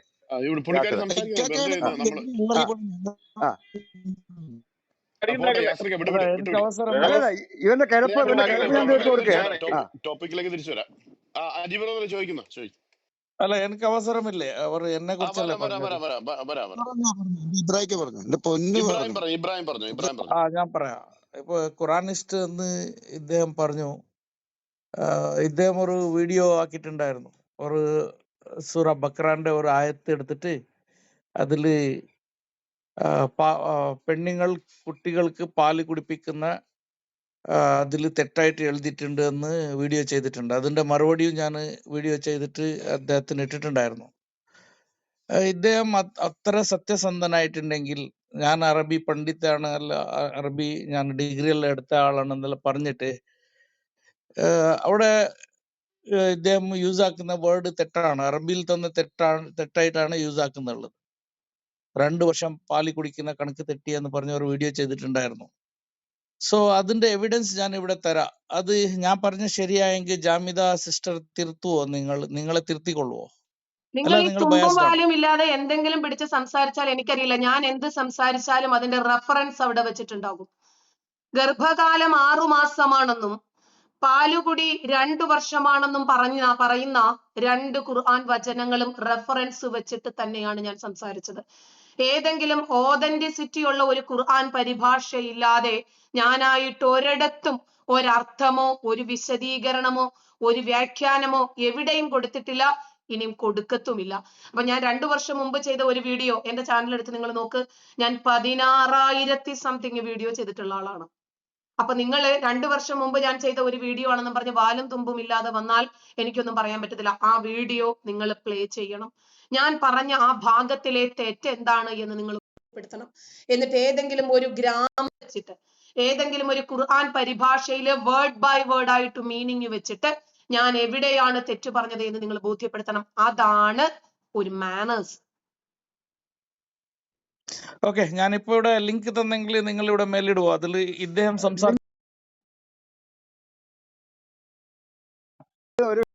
ഓൾറെഡി 3 മിനിറ്റിന്റെ ഒരു വീഡിയോ ആണ്, പ്രാവശ്യം വെറും 3 ഞാൻ മിനിറ്റ്. ഇരിക്കുന്ന ഇതേ ഒരു റൂമിൽ വന്നത് ചർച്ച കഴിഞ്ഞാണ്. അന്ന് ജാമ്യത പൊക്കി വിട്ട് പോരെ, പിന്നെയും പൊക്കിക്കൊണ്ട് വരുന്നു. ഓൾറെഡി ഒരിക്കൽ കഴിഞ്ഞാണ് ജാമ്യത ഇതേ ചോദ്യം ചോദിച്ചിട്ട് അന്ന് പോയാൽ ഈ ജാമ്യതയെ കാണുമ്പോൾ ഇയാൾക്ക് എന്തുവാ ഇതെന്നെ ഓർമ്മ വരുന്നല്ലോ. വേറെ വല്ല കാര്യം ഉണ്ടോ ചോദിക്കേ? ഇയാളുടെ പാലുകൂടിയും കൊണ്ടല്ലാണ്ട് വേറെ ഞാൻ വല്ല പറഞ്ഞിട്ടില്ലല്ലോ. എപ്പോ ചോദിക്കേ? പറഞ്ഞിട്ടുണ്ട്? ഇത് വെറുതെ എന്തെങ്കിലും ഈ പറയുന്നത് ചോദ്യത്തിന് ഉത്തരം കേൾക്കാം. പറഞ്ഞു. താങ്കൾ ഒന്ന് മ്യൂട്ട് ചെയ്തേ ഇബ്രാഹിം. ഇവിടെ റൂം ഞാൻ കൺട്രോൾ ചെയ്യാതെ ഒരു ലിങ്ക് അല്ല, ഞാനൊരു മ്യൂട്ട് ലിങ്ക് ചെയ്തേ, തരാം. ഒന്ന് മ്യൂട്ട് അല്ല, ചെയ്തേ. ലിങ്ക് ഒന്നും ഇടാൻ പറ്റില്ല, പറഞ്ഞല്ലോ ലിങ്ക് 3 ഒന്നും ഇടാൻ മിനിറ്റിന്റെ പറ്റില്ല. ഓൺലി 3 താങ്കളുടെ മിനിറ്റ്സ് ലിങ്ക് ആണ് ബ്രദർ ഇദ്ദേഹം സംസാരിച്ചതും. താങ്കളുടെ ഞാൻ അതിന് മ്യൂട്ട് വേർഡ് ചെയ്തേ ബൈ വേർഡ്. മ്യൂട്ട് ചെയ്തേ അല്ല, താങ്കളുടെ നിങ്ങൾ ലിങ്ക് ബയസ്ഡ് ആണ്. അഡ്വർടൈസ് നിങ്ങൾ അത് ബയസ്ഡ് ആണ്. ബയസ്ഡ് ആണ്. ഇപ്പൊ എന്തുവാ ബയസ്ഡ് ആണെങ്കിൽ എന്തുവാ? അങ്ങനെ പറ, അത് പറ. ലിങ്ക് അത് പറഞ്ഞിട്ട് എന്ത് വേണം പറഞ്ഞു. താങ്കളുടെ ലിങ്ക് അഡ്വർടൈസ് ചെയ്യാനുള്ള അവസരം ഒന്നും തരത്തില്ല. വേറെ ആൾക്കാർക്ക് ചോദ്യം ഉണ്ടെങ്കിൽ ചോദിക്കാം. ഇബ്രാഹിമിന്റെ കാര്യം കഴിഞ്ഞു. ഞാൻ ഒരു ചോദ്യം ചോദിക്കാം. ഇവിടെ അല്ല, ഇത് ഓക്കെ, ഒരു നിങ്ങൾ, മിനിറ്റ് ഞാൻ ഒന്ന് മ്യൂട്ട് പോകുന്നു. ചെയ്തേ, ബയസ്ഡ് ആണ് നിങ്ങൾ. മ്യൂട്ട് നിങ്ങൾ ചെയ്തേ. ഇങ്ങനെ എന്ത് പറഞ്ഞുകൊണ്ടിരിക്കും, ബയാസ്? പ്രശ്നമില്ല. നിങ്ങളടുത്ത് നീതിയില്ല. തന്നെ പോലുള്ള ഇന്നലെ തന്നതല്ലേ, തന്നെ അല്ല, പോലുള്ള നീതിയില്ല. വിവരക്കേട് സഹിക്കാൻ നിങ്ങൾക്ക് പറ്റിയാൽ നീതിയില്ല. അതുകൊണ്ടാ. മനസ്സിലായോ? ആ നീതിയില്ല. ആ അതാണ് നിങ്ങൾ ആ ഇങ്ങനെ ചൂടാവുന്നതും. നിങ്ങൾ നീതി ഇങ്ങനെ വേണമെങ്കിൽ വൺ സൈഡഡ് ആണ്. ഖുറാൻ എടുത്തൊന്ന് കത്തിച്ചിട്ട് മറ്റേ അതിന്റെ വൺ മറ്റേ സൈഡഡ് ആണ് തലയിലിട്. നിങ്ങൾ. അപ്പം ശരിയാ, നീതി കിട്ടും. പോ, നിങ്ങൾ അത്രേ ആധികാരികമായിട്ട് ഉള്ളൂ. എന്റെ മുമ്പിൽ ഇരുന്ന് സംസാരിക്കോ? പറ, ഞാൻ വരാം. ജാമിദ സിസ്റ്റർ എവിടെയുണ്ട് അവിടെ എനിക്ക് വരാം. അങ്ങനെ അങ്ങനെ ഡയറക്റ്റ് ചെയ്യണമെന്നേ. ആധികാരികമായിട്ട് ഒരു മിനിറ്റ് ആധികാരികമായിട്ട് ജാമ്യക്ക് ജാമിദ തലയ്ക്ക് ഓളും ഇല്ലടോ. എന്റെ ഒരു അറിവിൽ മിനിറ്റ്. ഈ ജാമ്യക്ക് റൂമില് തലയ്ക്ക് ഓളൊന്നുമില്ല ഞാൻ തന്നോട് ആ ഇരുന്ന് താഴെ സംസാരിക്കാൻ. ഇട്ടത്, ഒരു ആ മിനിറ്റ്, ഞാൻ ആ താഴെ ഇട്ടത് കാരണം ഇവിടെ ചോദ്യം ചോദിക്കാൻ വന്നിട്ട് ഉത്തരം പറഞ്ഞു കഴിഞ്ഞു. അപ്പൊ ലിങ്ക് ഇട്ടിട്ട് വേറെ റൂമിൽ വരാൻ താല്പര്യം ഉണ്ടെന്ന് ചോദിച്ചാൽ അവന്റെ റൂമും ലിങ്കും യൂട്യൂബും ഒക്കെ അഡ്വർടൈസ് ചെയ്യാൻ സമ്മതിക്കത്തില്ല എന്നുള്ളതാണ്. ഈ ജാമ്യ ടീച്ചർ എന്റെ ചോദ്യം നേരത്തെ പറഞ്ഞൊരു വാക്യമുണ്ട്. നമ്മുടെ മുത്തു പ്രവാചകൻ പോകുന്ന വഴിയിൽ ഒരു സ്ത്രീയെ ഇഷ്ടപ്പെട്ടാൽ അവളുടെ നിന്നോട്ടെ എന്ന് പറഞ്ഞാൽ അത് മക്കളുള്ള സ്ത്രീകളാണേലും ബാധകമാണോ? അതായത് ചുരുക്കി പറഞ്ഞു കഴിഞ്ഞാൽ ഇബ്രാഹിമിനെ പോലുള്ള ഒരാളുടെ ഉമ്മയാണ് മുത്തു പറയുന്നത് ഓൾ ഇവിടെ നിന്നോട്ടെ എന്ന് പറഞ്ഞു കഴിഞ്ഞാല് നാളെ തൊട്ട് ഇബ്രാഹിം ഈ മുത്തുവിനെ വാപ്പാന്ന് വിളിക്കേണ്ടി വരത്തില്ല. സ്പോട്ടില് മൊഴി ചൊല്ലി ഇയാൾക്ക് കൊടുക്കണമെന്നല്ലേ ഈ പറയുന്നതിന്റെ അർത്ഥം? അത് 100% അങ്ങനെ ചെയ്യേണ്ടതല്ലേ? അല്ല, അതിനകത്ത് പറയുന്നത് കേട്ടില്ലേ? സ്ത്രീ എന്ന് പറയുമ്പോൾ ഇസ്ലാമിന്റെ കോൺസെപ്റ്റിൽ 5 വയസ്സും 10 മാസവും മുതൽ ആ 3 കഷ്ണം തുണിയിലേക്ക് പൊതിഞ്ഞു കുഴിയിൽ വയ്ക്കുന്നത് വരെയുള്ള പ്രായം അതിനകത്ത് വന്നു. ഇനി ആരുടെ ഉമ്മയാണെങ്കിലും ആരുടെ മകളാണെങ്കിലും ആരുടെ ഭാര്യയാണെങ്കിലും ശരി, ഇതിവിടെ ബാധകമാണ്. നമ്മൾക്ക് ഗൂഗിളിലൊക്കെ അടിച്ചു നോക്കുമ്പോൾ ഇർഫാന ഫത്വ എന്ന് പറഞ്ഞൊരു സംഭവം കിട്ടും. ഈ ഇർഫാന എന്ന് പറയുന്ന പെണ്ണ് 24 വയസ്സുകാരിയായിരുന്നു. ഇത് നടക്കുന്നത് ദുയൂബന്ദിലാണ്. അപ്പൊ ഈ പെണ്ണ് 4 മക്കളുണ്ട്. ഭർത്താവും ഒക്കെ ആയിട്ട് കുടുംബ വീട്ടിൽ തന്നെയാണ് ജീവിച്ചുകൊണ്ടിരുന്നത്. ഭർത്താവ് ഒരിക്കൽ ജോലിക്ക് പോയ സമയത്ത് അമ്മായിയപ്പൻ ഈ പെണ്ണിനെ കണ്ടപ്പോഴേക്ക് ഒരു ഭ്രമം തോന്നി, അവരുമായിട്ട് സെക്സ് ചെയ്തു. ഇവര് സെക്സ് ചെയ്യുന്നത് കണ്ടോണ്ടാണ് ഈ പെണ്ണിന്റെ ഭർത്താവ്, അതായത് ഈ വാപ്പയുടെ മകൻ വരുന്നത്. അപ്പൊ ഇയാള് കണ്ട് ഭയങ്കരമായിട്ട് ബഹളം ഉണ്ടാക്കി. ഇസ്ലാമില് 4 സാക്ഷികളെ കൊണ്ടുവരണം. ഇയാൾ അയലോകത്തുള്ള ആളുകളെയൊക്കെ വിളിച്ചിട്ട് കാര്യങ്ങളൊക്കെ പറഞ്ഞു. അങ്ങനെ കുറെ ഉലമാക്കൾ, പണ്ഡിതന്മാര് വന്നു, കർമ്മശാസ്ത്ര പണ്ഡിതന്മാര്, ഖുർആൻ പണ്ഡിതന്മാര്, ഹദീസ് പണ്ഡിതന്മാര്, ഇവന്മാരെല്ലാവരും കൂടി വന്ന് കൂടിയിരുന്നിട്ട് മതവിധി പറയാണ്, ഫത്തുവ. അപ്പോ ഞാൻ പറഞ്ഞില്ലേ, ഇസ്ലാമിലെ 4 പ്രമാണങ്ങളാണ് ഖുർആൻ, ഹദീസ്, ഇജ്മാ, ഖിയാസ്. ഇതുപോലെയുള്ള സംഭവങ്ങളിൽ പ്രവാചകൻ എന്ത് സമീപനമാണോ സ്വീകരിച്ചിരിക്കുന്നത് അതിനെ അവലംബിച്ചുകൊണ്ട് ഇവന്മാരെല്ലാവരും, ഈ പണ്ഡിതന്മാരെല്ലാവരും കൂടി ഒരു ഏക അഭിപ്രായത്തിൽ എത്തിച്ചേരും, ഇജ്മാ. അങ്ങനെ അപ്പൊ ഈ പണ്ഡിതന്മാര് പറഞ്ഞു, ഇന്നു മുതൽ ഈ ഇർഫാന എന്ന് പറയുന്ന സ്ത്രീ വാപ്പയുടെ ഭാര്യയാണ്. വാപ്പയുടെ, കാരണം വാപ്പയാണല്ലോ അവസാനമായിട്ട് ഈ പെണ്ണിനെ സെക്സ് ചെയ്തത്. അപ്പോ ഈ പയ്യൻ ചോദിച്ചു, അപ്പൊ ഞാനോ? നീ ഇനി മുതൽ ഈ സ്ത്രീയുടെ മകനാണ്. ഇർഫാന ഫത്വ എന്ന് പറഞ്ഞ് കിടപ്പുണ്ട്, ഗൂഗിളിലൊക്കെ നിങ്ങൾക്ക് കിട്ടും, എല്ലാ സോഷ്യൽ മീഡിയ പ്ലാറ്റ്ഫോമുകളിലും കിട്ടും. കോടതികളൊക്കെ ഒരുപാട് ചർച്ച ചെയ്തിട്ട് അവസാനം if the parties were Muslim the rule of law shall be the Muslim personal law, മുസ്ലിങ്ങൾക്ക് ശരീഅത്ത് നിയമമാണല്ലോ ബാധകമായിട്ടുള്ളത്, അങ്ങനെ ആ നിയമം അങ്ങ് വിട്ടു. അപ്പൊ ഇന്നലെ വരെ അടക്കിപ്പിടിച്ച് കെട്ടിപ്പിടിച്ചിരുന്ന ഭർത്താവ് ഇനി മുതൽ ഈ സ്ത്രീയുടെ മകനാണ്. ഇന്നലെ വരെ ഡി എന്ന് വിളിച്ചിരുന്നവൻ ഇനി മുതൽ ഉമ്മാ എന്ന് വിളിക്കണം. അപ്പോഴും ഒരു ചോദ്യം ബാക്കിയാണ്, ഈ 4 കുഞ്ഞുങ്ങൾക്ക് ആരാകും ഈ സ്ത്രീ? ഈ വാപ്പയാരാകും? അപ്പോ ഈ വാപ്പയുടെ വാപ്പ ഈ കുഞ്ഞുങ്ങൾക്ക് ആരാകും? അപ്പോ ഇവരൊരു നിയമം പറയും, ഇസ്ലാമിൽ തിരിച്ചൊരു ചോദ്യമില്ല. ഇസ്ലാമിന്റെ മതവിധി എന്താണോ അത് തൊള്ള തൊടാതെ അങ്ങോട്ട് വിഴുങ്ങുക. ഒളു പോകുന്നത് കീഴ്വായുവിലൂടെയാണ്. പിന്നീട് മൂലം കഴുകണമെന്ന് ഇസ്ലാം പഠിപ്പിക്കുന്നില്ല. കൈയും കാലും മുഖവും കഴുകുക, മൂക്കിൽ വെള്ളം കയറ്റി ചീറ്റുക, ചെവിയുടെ പുറം ഒന്ന് തടവുക, കഴിഞ്ഞു, വൃത്തിയായി എന്നാണ് ഇവര് പറയുന്നത്. അപ്പോൾ ഇസ്ലാമിൽ ഇങ്ങോട്ട് ചോദ്യമില്ല. ഖുർആനും പറയുന്നുണ്ട് പല സന്ദർഭങ്ങളിലും ഇങ്ങോട്ടൊന്നും ചോദിക്കരുത്. അതായത് പടച്ചോന് ചില വിജ്ഞാനങ്ങളിൽ അപൂർണതകൾ ഉണ്ട്, ന്യൂനതകൾ ഉണ്ട്, അതുകൊണ്ട് കൂടുതൽ ഇങ്ങോട്ട് ചോദിക്കരുത് എന്ന്. പക്ഷെ ചോദിച്ചാലോ ഇസ്ലാമിൽ നിന്ന് പുറത്താകും. അപ്പോൾ സ്ത്രീ എന്ന് പറയുമ്പോൾ ആരുടെ അമ്മയാണെങ്കിലും ഇന്നു മുതൽ നബി പറയുന്നു അവിടെ നിന്നോട്ടെ, നാളെ മുതലല്ല സുഹൃത്തെ, ഈ അപ്പ ചൊല്ലിക്കോണം തൊലാക്ക് എന്നാണ് നൗഷാദ് ഹസനി പറഞ്ഞത്. ഇപ്പോ ഷാരൂഖ് ഖാൻ അയാളുടെ ഭാര്യയുമായിട്ട് നടന്നു പോകുമ്പോൾ, അതല്ലെങ്കിൽ ഐശ്വര്യ റായി ഭർത്താവുമായിട്ട് നടന്നു പോകുമ്പോൾ പ്രവാചകൻ അവരുടെ സൗന്ദര്യത്തിൽ ഒന്ന് ആകൃഷ്ടനായിട്ടൊന്ന് നോക്കിക്കഴിഞ്ഞാൽ അപ്പൊ തന്നെ ഷാരൂഖ് ഖാൻ തൊലാക്ക് ചൊല്ലിക്കോണം, അല്ലെങ്കിൽ കാക്ക ഞാനൊന്ന് വീട്ടിൽ പോയിട്ട് സാധനങ്ങളൊക്കെ ഒന്ന് വെച്ചിട്ട് സൗകര്യപൂർവ്വം, പറ്റില്ല, അപ്പ ചൊല്ലിക്കോണം തൊലാക്ക്. അതാണ് ഇസ്ലാമിക നിയമം എന്നാണ് അസുലുൽ മത്താൻ എന്ന് എന്തോ ഒരു പുസ്തകം പറയുന്നുണ്ട്. ആ നിയമം വെച്ചിട്ടാണ് ഉസ്താദ പറയുന്നത്. ഓക്കെ, വേറെ ആർക്കെങ്കിലും ചോദിക്കാനുണ്ടെങ്കിൽ ചോദിക്കാം. എനിക്കത് ഈ പുള്ളി അവസാനത്തെ പ്രവാചകനായത് ജനങ്ങൾക്കെല്ലാം ഗുണമായി. ഇതേ കണക്ക് ഓരോ സാധനങ്ങൾ ഇന്നും ഉണ്ടായിരുന്നേ, നമുക്കൊക്കെ പെണ്ണ് കിട്ടി നടക്കാൻ പറ്റത്തില്ല. പുള്ളി ചത്തോണ്ട് സമാനമായിട്ട് ഇടുന്നുണ്ട്. അല്ല, അവസാനത്തെ നബി എന്ന് പറയുമ്പോഴേ അവിടെയും വിഷയമുണ്ട്. ഈ അവസാനത്തെ നബിയുടെ ഏതെങ്കിലും ഒരു ചര്യ നമുക്ക് ഇന്ത്യ മഹാരാജ്യത്തിൽ ഒന്ന് പിൻപറ്റാൻ പറ്റുമോ? ഒരു റിട്ടയർഡ് അധ്യാപകൻ LKG കുട്ടിയുടെ വീട്ടിൽ പോയിട്ടൊന്ന് കല്യാണം ആലോചിക്കട്ടെ, ലഡുവും ജിലേബിയും തിന്നുകൊണ്ടിരിക്കുമ്പോൾ ഞാനാണെങ്കിലും അട്ടിച്ച് തല ഞാൻ പൊളിക്കും. 5 വയസ്സുള്ള കുഞ്ഞിനെ കല്യാണം ആലോചിച്ച് വരുന്നവനെ കാമഭ്രാന്തൻ എന്ന് പറഞ്ഞിട്ട് ഫേസ്ബുക്കിൽ ഞാൻ ലൈവ് ഇടും. അപ്പോ ഇന്ന് ഈ നബിയുടെ ഒരു ചര്യയും പിൻപറ്റാൻ പറ്റില്ല. പിന്തുടർന്നാൽ അകത്തായി പോകും. 104 വയസ്സുകാരനായ അബു അഫാഖ് എന്ന് പറയുന്ന കവി ഈ പ്രവാചകന്റെ സ്ത്രീലമ്പടത്വത്തെ സംബന്ധിച്ച് കവിത എഴുതി. അയാളുടെ തലയെടുത്തു ഈ പ്രവാചകൻ. അതുപോലെ അസ്മാ ബിന്ത് മർവാൻ എന്ന് പറയുന്ന ഒരു സ്ത്രീ പ്രവാചകനെ വിമർശിച്ചുകൊണ്ട് കവിത എഴുതി. 5 മക്കളുടെ ഉമ്മയാ. 5ാമത്തെ കുഞ്ഞു മുല കുടിക്കുന്ന പ്രായമാ. ഉടനെ തന്നെ അനുചരന് വാളു കൊടുത്തിട്ട് അവരുടെ മാറിലേക്ക് ഇറക്കാൻ പറഞ്ഞു വിട്ടു. ആ മുല കുടിക്കുന്ന കുഞ്ഞിനെ വലിച്ചെറിഞ്ഞിട്ട് ഈ പ്രവാചകന്റെ ഗുണ്ടകളെല്ലാം കൂടെ പോയിട്ട് ആ പെണ്ണിന്റെ മാറിലേക്ക് കഠാര ഇറക്കി. എന്നിട്ട് ആ ഇറ്റിറ്റു വീഴുന്ന ചോരയുമായിട്ട് നബിയോട് വന്നിട്ട്, പ്രവാചകരെ ഞാൻ നിങ്ങൾ പറഞ്ഞത് അതുപോലെ തന്നെ ചെയ്തിട്ടുണ്ട് കേട്ടോ, അവര് ചത്തുപോയി.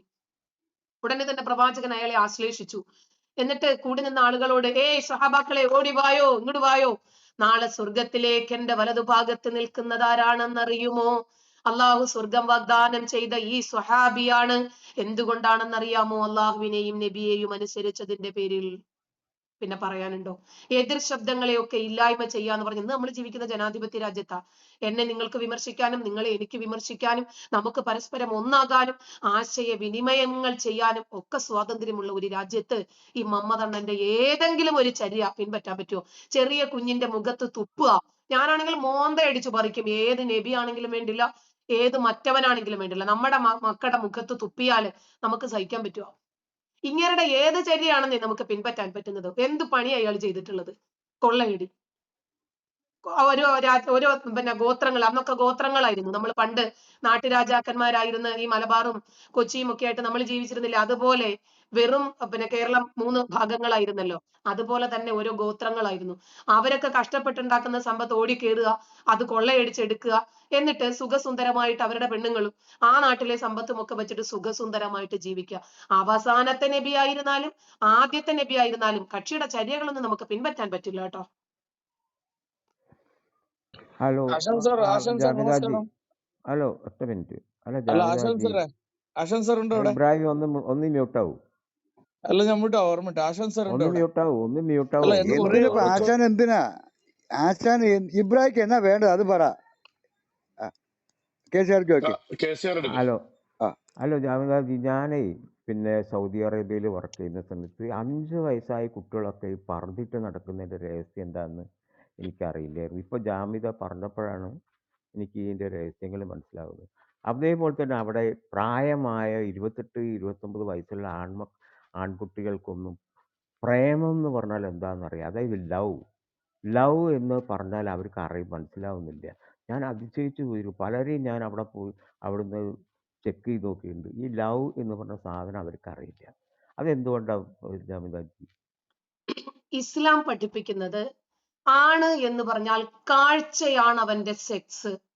അവരുടെ ഹൈപ്പോതലാമസ് ഉദ്ദീപിപ്പിക്കുക വഴി ആ പുരുഷനിലെ ടെസ്റ്റോസ്റ്റിറോൺ എന്ന് പറയുന്ന സെക്ഷുവൽ ഹോർമോൺ ഉണർന്ന് പ്രവർത്തിക്കുമെന്നും അതുകൊണ്ട് പെണ്ണിനെ കയറി പിടിക്കാനുള്ള ടെൻഡൻസി ഉണ്ടാകുമെന്നും അതുകൊണ്ട് പെണ്ണ് പൊതിയണമെന്നുമാണ് പെണ്ണുങ്ങളെ ഇറക്കി തന്നെ ഈ മുസ്ലിം പ്രഭാഷകന്മാർ ഇങ്ങനെ പറഞ്ഞുകൊണ്ട് നടക്കുന്നത്. അപ്പോ ഇവന്റെ കാമത്തെ നിയന്ത്രിക്കാൻ, ഇവന്റെ ലൈംഗികതയെ നിയന്ത്രിക്കാൻ ഇവർക്ക് പറ്റാത്തത് കൊണ്ട് പെണ്ണ് പൊതിയണം. സിമ്പിൾ. ഒരു പട്ടിക്ക് പേ പിടിച്ചാൽ ആ നാട്ടിൽ ക്വാറന്റൈൻ, ആരും പുറത്തിറങ്ങരുത്. നമ്മൾ ഈ കാലഘട്ടത്തിലാണെങ്കിൽ പട്ടിയെ അടിച്ചു കൊല്ലും, അതല്ലെങ്കിൽ പട്ടിയെ പൂട്ടിയിടും, അതല്ലെങ്കിൽ ചികിത്സിക്കും. ഇതാണ് നമ്മൾ ചെയ്യുക. നമ്മളൊക്കെ സുഖമായിട്ട് ഇറങ്ങി നടക്കുകയും ചെയ്യും. അപ്പൊ ഒരു പെണ്ണിനെ കണ്ട് കയറി പിടിച്ചാൽ പെണ്ണിന്റെ തകരാറാണ് എന്ന്. മദ്രസകളിൽ ഏറ്റവും കൂടുതൽ പർദ്ദയിട്ട പെണ്ണുങ്ങളല്ലേ പീഡിപ്പിക്കപ്പെടുന്നത് അല്ലെ? അപ്പോ പിന്നെ രണ്ടാമത്തെ കാര്യം, ഇവർക്ക് പ്രേമം, ഇവർക്ക് സെക്സ് അല്ലേ ഉള്ളൂ. പെണ്ണ് എന്ന് പറഞ്ഞാൽ നിസാഉക്കും ഹർസുലക്കും ഫഅതു ഹർസക്കും അന്നാശിഅതും, സ്ത്രീകൾ നിങ്ങളുടെ കൃഷിയിടമാണ്, വിളനിലമാണ്, നിങ്ങൾ ഇച്ഛിക്കും വിധം നിങ്ങൾ അവരെ സമീപിച്ചുകൊള്ളൂ എന്നാണ് ഇസ്ലാം പഠിപ്പിക്കുന്നത്. പിന്നെ ഇവരിൽ എങ്ങനെയാണ് മാറ്റമുണ്ടാകുന്നത്? പെണ്ണിനെ പെണ്ണായിട്ട് വെറും ഒരു ഭോഗവസ്തുവായിട്ട്, അത് ഉമ്മയായാലും വേണ്ടില്ല, പെങ്ങളായാലും വേണ്ടില്ല, മകളാണെങ്കിലും വേണ്ടില്ല. എന്റെ ഭാര്യ എനിക്ക് കൃഷി ചെയ്യാൻ, എന്റെ പെങ്ങള് വേറൊരുത്തന് കൃഷി ചെയ്യാൻ, അത്ര വ്യത്യാസമേ ഉള്ളൂ. ഈ കൃഷിസ്ഥലം ആവുമ്പോ പാട്ടത്തിന് കൊടുക്കാൻ പറ്റുമോ? കൃഷിസ്ഥലം പോലെ ചെയ്യാന്ന് പറയുമ്പോ അയ്യോ, പാട്ടത്തിന് കൊടുക്കാം, കൂട്ടുകൃഷി നടത്താം, വിൽക്കാം, വേണമെങ്കിൽ വെറുതെ ഇടാം. കൃഷിസ്ഥലത്തിന്റെ ജോലി എന്താ? അവൾ എപ്പോഴും കിടക്കണം, അവള് പിന്നെ എപ്പോഴും പിന്നെ അവള് ബെഡ്ഷീറ്റ് പോലെയാണ്, അവൾക്ക് വേറെ ഒരു റൈറ്റ്സും ഇല്ല. ഇതൊക്കെ തന്നെയാണ് ഇവര് പഠിപ്പിക്കുന്നതേ. ഞാന് ഒരു ഉസ്താദ് പറയുന്ന ഒരു വീഡിയോ ഞാൻ ഇട്ടുതരാം. അതിനകത്ത് എത്രമാത്രം സൗണ്ട് ഉണ്ടാകുമെന്നൊന്നും അറിയില്ല, ക്ലാരിറ്റി ഞാൻ എടുത്തുതരാം കേട്ടോ. നിങ്ങൾ സംസാരിച്ചു, അപ്പോഴേക്ക് ഞാൻ എടുത്തുതരാം. പെണ്ണ് കൃഷിയിടമാണ് എന്ന് കറക്റ്റ് ആയിട്ട് പറയുന്നുണ്ട്. ഞാൻ എടുത്തുതരാം.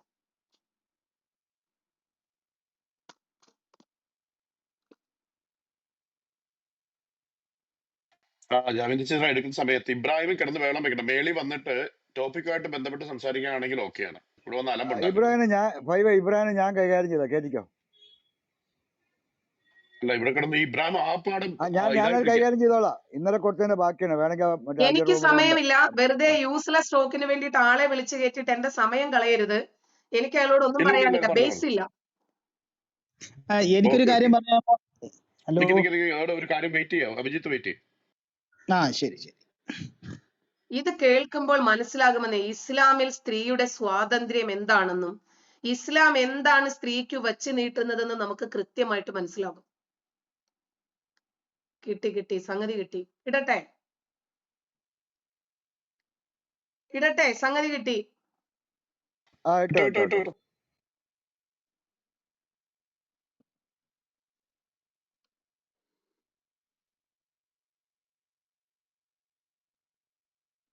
ഉടുപ്പ്, ബെഡ്ഷീറ്റ്, ഇട്ടോ. പെണ്ണിന് അബൂ ഉബൈദ റളിയല്ലാഹു അൻഹു നൽകുന്ന വ്യാകരണം, വിശദീകരണം, നിർവചനം. ബെഡ്ഷീറ്റ് എന്ന് പറഞ്ഞാൽ എപ്പോഴും അവളെ കിടക്കണം. ഖുർആൻ പറയുന്നു, അർരിജാലു ഖവ്വാമൂന അലൻ നിസാ, പുരുഷന്മാർ സ്ത്രീകളുടെ മേൽ അധികാരമുള്ളവരാണ്. അല എന്ന് പറഞ്ഞാൽ അറബിയിൽ ഫൗഖ് മുകളിൽ എന്നാണ്. എന്ന് പറഞ്ഞാൽ അതിന്റെ അർത്ഥം സ്ത്രീകളുടെ മുകളിലായിരിക്കണം പുരുഷന്മാരുടെ മുകളിൽ സ്ത്രീകളാകാൻ പാടില്ല. അത് ശാരീരികമായി ബന്ധപ്പെടുമ്പോ ഇന്ദ്രിയസ്ഖലനം ഉണ്ടാകുന്നതിന് മുമ്പ് മുകളിലാകാം. പക്ഷെ ഇന്ദ്രിയസ്ഖലനം പെണ്ണിനെ മുകളിൽ കിടത്തി ഭർത്താവ് താഴെ കിടന്നുകൊണ്ടാകരുത്. കിഡ്നി, മൂത്രസന്ധി, പിത്താശയസന്ധി ഇതുപോലുള്ള രോഗങ്ങൾക്ക് അത് കാരണമാകും. അതുകൊണ്ട് എന്ത് ചെയ്യാം? ബന്ധപ്പെടാം. പക്ഷേ ശീഘ്രസ്ഖലനം ഉണ്ടാകുമ്പോ ഭാര്യ താഴെ, ഭർത്താവ് മുകളിൽ. അതാണ് ഖുർആൻ പറയുന്നത്. നിസാഉകും ഹർസുൻ ലക്കും ഫഅതു ഹർസകും അന്നാ ശിഅ്തും. നിങ്ങൾ നിസാക്കൾ, സ്ത്രീകൾ എന്ന് പറഞ്ഞാൽ അവർ കൃഷിസ്ഥലമാണ്, വിളനിലമാണ്. നിങ്ങൾക്ക് ഇഷ്ടമുള്ളതുപോലെ അവരെ സമീപിക്കാം. നിങ്ങൾ ആഗ്രഹിക്കുന്നത് പോലെ. പരിശുദ്ധ ഇസ്ലാം പഠിപ്പിക്കുകയാണ്, നിങ്ങൾക്ക് നിങ്ങളുടെ ഭാര്യയുമായി എങ്ങനെ വേണമെങ്കിലും ബന്ധപ്പെടാം. ഇതുവരെ പെണ്ണിന്റെ മുഖ്യഭാഗം എന്ന് പറഞ്ഞാൽ അറുത് പോലെയാണ്, അത് ഭൂമിയാണ്. നാം അതിലേക്ക് വിസർജിപ്പിക്കുന്ന ഇന്ദ്രിയ തുള്ളികളുണ്ടല്ലോ, അത് വിത്തുകളാണ്. ഭൂമിയിൽ വിത്തുകൾ വിതറിക്കഴിഞ്ഞാൽ അതിലൂടെ നമുക്ക് ലഭിക്കുന്നത് വിളകളാണ്. ആ വിളകളാണ് സന്താനങ്ങൾ. അതുകൊണ്ട് നിങ്ങളുടെ ഭൂമിയാണ്, നിങ്ങളുടെ ശാഖയാണ്. നിങ്ങൾ ഇഷ്ടമുള്ളതുപോലെ ആകാം. എങ്ങനെയാണത്? പുറകിലൂടെയോ, കായിമത്തിൽ നിന്നുകൊണ്ടോ, കാരികത്തിൽ മുട്ടുകാലിൽ നിന്നുകൊണ്ടോ, കായികത്തിൽ ഇരുന്നുകൊണ്ടോ, മുസ്തൽഖിയത്തിൽ മലർത്തി കിടത്തിയോ, മുൽത്തജ്ജഅത്തിൻ ധരിച്ചു കിടത്തിയോ, മുഖബിലത്തിൽ മുൻഭാഗത്തിലൂടെയോ, മുദ്ബിറത്തിൽ പിൻഭാഗത്തിലൂടെയോ, ഇലാ മൗദിഇൻ ഫീ മൗദിഇൻ വാഹിദ്. പക്ഷേ ദ്വാരം ഒന്നേ ആകാവൂ.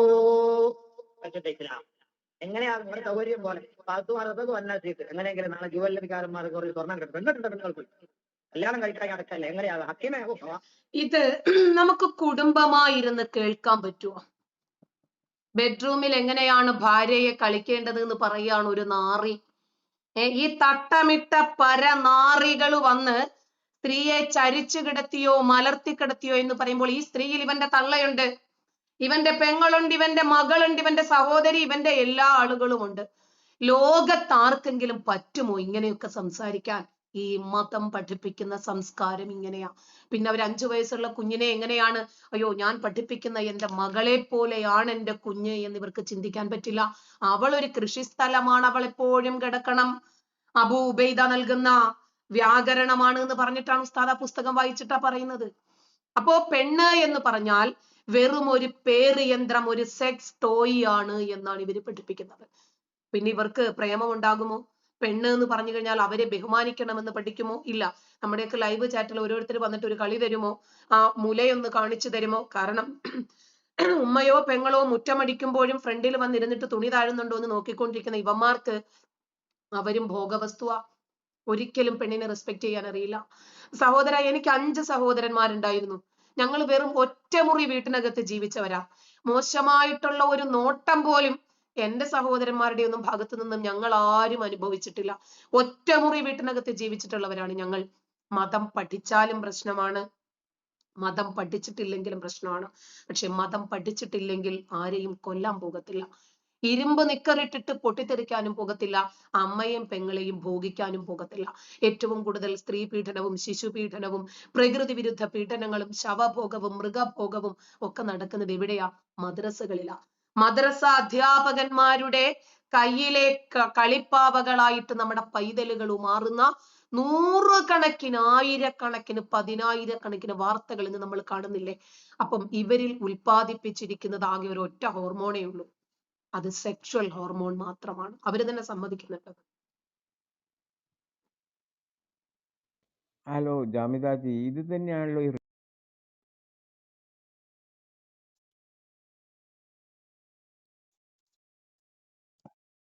ഇതിന് ഞാനാണ് ചോദിച്ചത്. ഇടയ്ക്ക് KCRG കയറി അലമ്പുണ്ടാക്കും.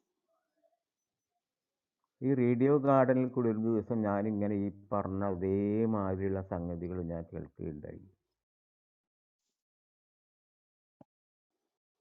ഹലോ ഓക്കെ, അഭിജിത്ത് നമസ്കാരം, ചോദിച്ചോളൂ. കേൾക്കുന്നു? അഭിജിത്ത് ആ ചോദിച്ചോളൂ. ശരി, ഓക്കെ. ഈ ഞാൻ ഇദ്ദേഹത്തിന് അല്ല, ഞാൻ വേറൊരു കാര്യം കൂടെ ചോദിക്കാൻ വേണ്ടി വന്നത്, ജാമിദ മാഡത്തിന്റെ ഒരു പ്രോഗ്രാം വെക്കാൻ എന്തെങ്കിലും മാർഗമുണ്ടോ? ഞാൻ ബാക്ക് ചാനലിൽ മെസ്സേജ് അയച്ചിട്ടുണ്ട്. എന്റെ നമ്പർ ഞാൻ പറഞ്ഞു തരാം സുഹൃത്തെ, ഒന്ന് പെട്ടെന്ന് എഴുതിക്കോ. ഓ ശരി. പബ്ലിക്കായിട്ട് പറയുന്നുണ്ട്, പ്രശ്നമുണ്ടോ? ഇല്ല ഇല്ല, അത് പബ്ലിക്കായിട്ട് കോളിന് വെച്ചിരിക്കുന്ന നമ്പറാണ്. അത് എല്ലാ സമയത്തും കിട്ടത്തില്ല. മെസ്സേജ് അയച്ചാൽ കിട്ടും, വിളിച്ചാൽ കിട്ടത്തില്ല. ഓ ശരി, വാട്സപ്പ് കോൾ മാത്രം. പറഞ്ഞോളൂ മാഡം. 89433 89433 95270 95. 70. ആ മാഡം, ഞാൻ ഒന്നുകൂടെ പറയട്ടെ. 89433 95270. അതെ, ഓക്കെ, താങ്ക് യു. ഓക്കെ. ഒന്ന് ആലോചിച്ച് നോക്കിക്കേ, ഒരു ഉസ്താദ് പബ്ലിക്കായിട്ട് വന്ന് പ്രസംഗിക്കുവാണ് ഒരു വേദിയില്. സ്ത്രീ ബെഡ്ഷീറ്റ് ആണ്, അവൾ ഉടുപ്പാണ്, അവൾ എപ്പോഴും കിടക്കണം, എങ്ങനെയാണ് ബെഡ്റൂമിൽ അവളെ കൈകാര്യം ചെയ്യേണ്ടതെന്ന്. ഇങ്ങനെയാണോ ഇവര് പെണ്ണുങ്ങളെ ആദരിക്കുന്നത്? പെണ്ണിന്റെ റൈറ്റ്സ് ഇവരും പൂർത്തിയാക്കുന്നത്? പിന്നെ 4-ാം അധ്യായം 34 അള്ളാഹു കൃത്യമായിട്ട് പറയുന്നുണ്ട്. നിസാ എന്ന അധ്യായത്തിന്റെ 34 അതിനകത്ത് ഇമാം അത്തുബിരി ഈ വചനത്തെ തന്നെ റെപ്രസെന്റ് ചെയ്ത് സംസാരിച്ചു കണ്ട് അതിന്റെ ഇന്റർപ്രിട്ടേഷൻസിൽ പറയാണ്, ഒരു പുരുഷന് 18 വരെ കേട്ടാം, പെണ്ണിനെ കിടപ്പറയിൽ കേട്ടിയിട്ടടിക്കാം. പെണ്ണിനെ ഇത്രയും ആദരിച്ചാ മതിയോ?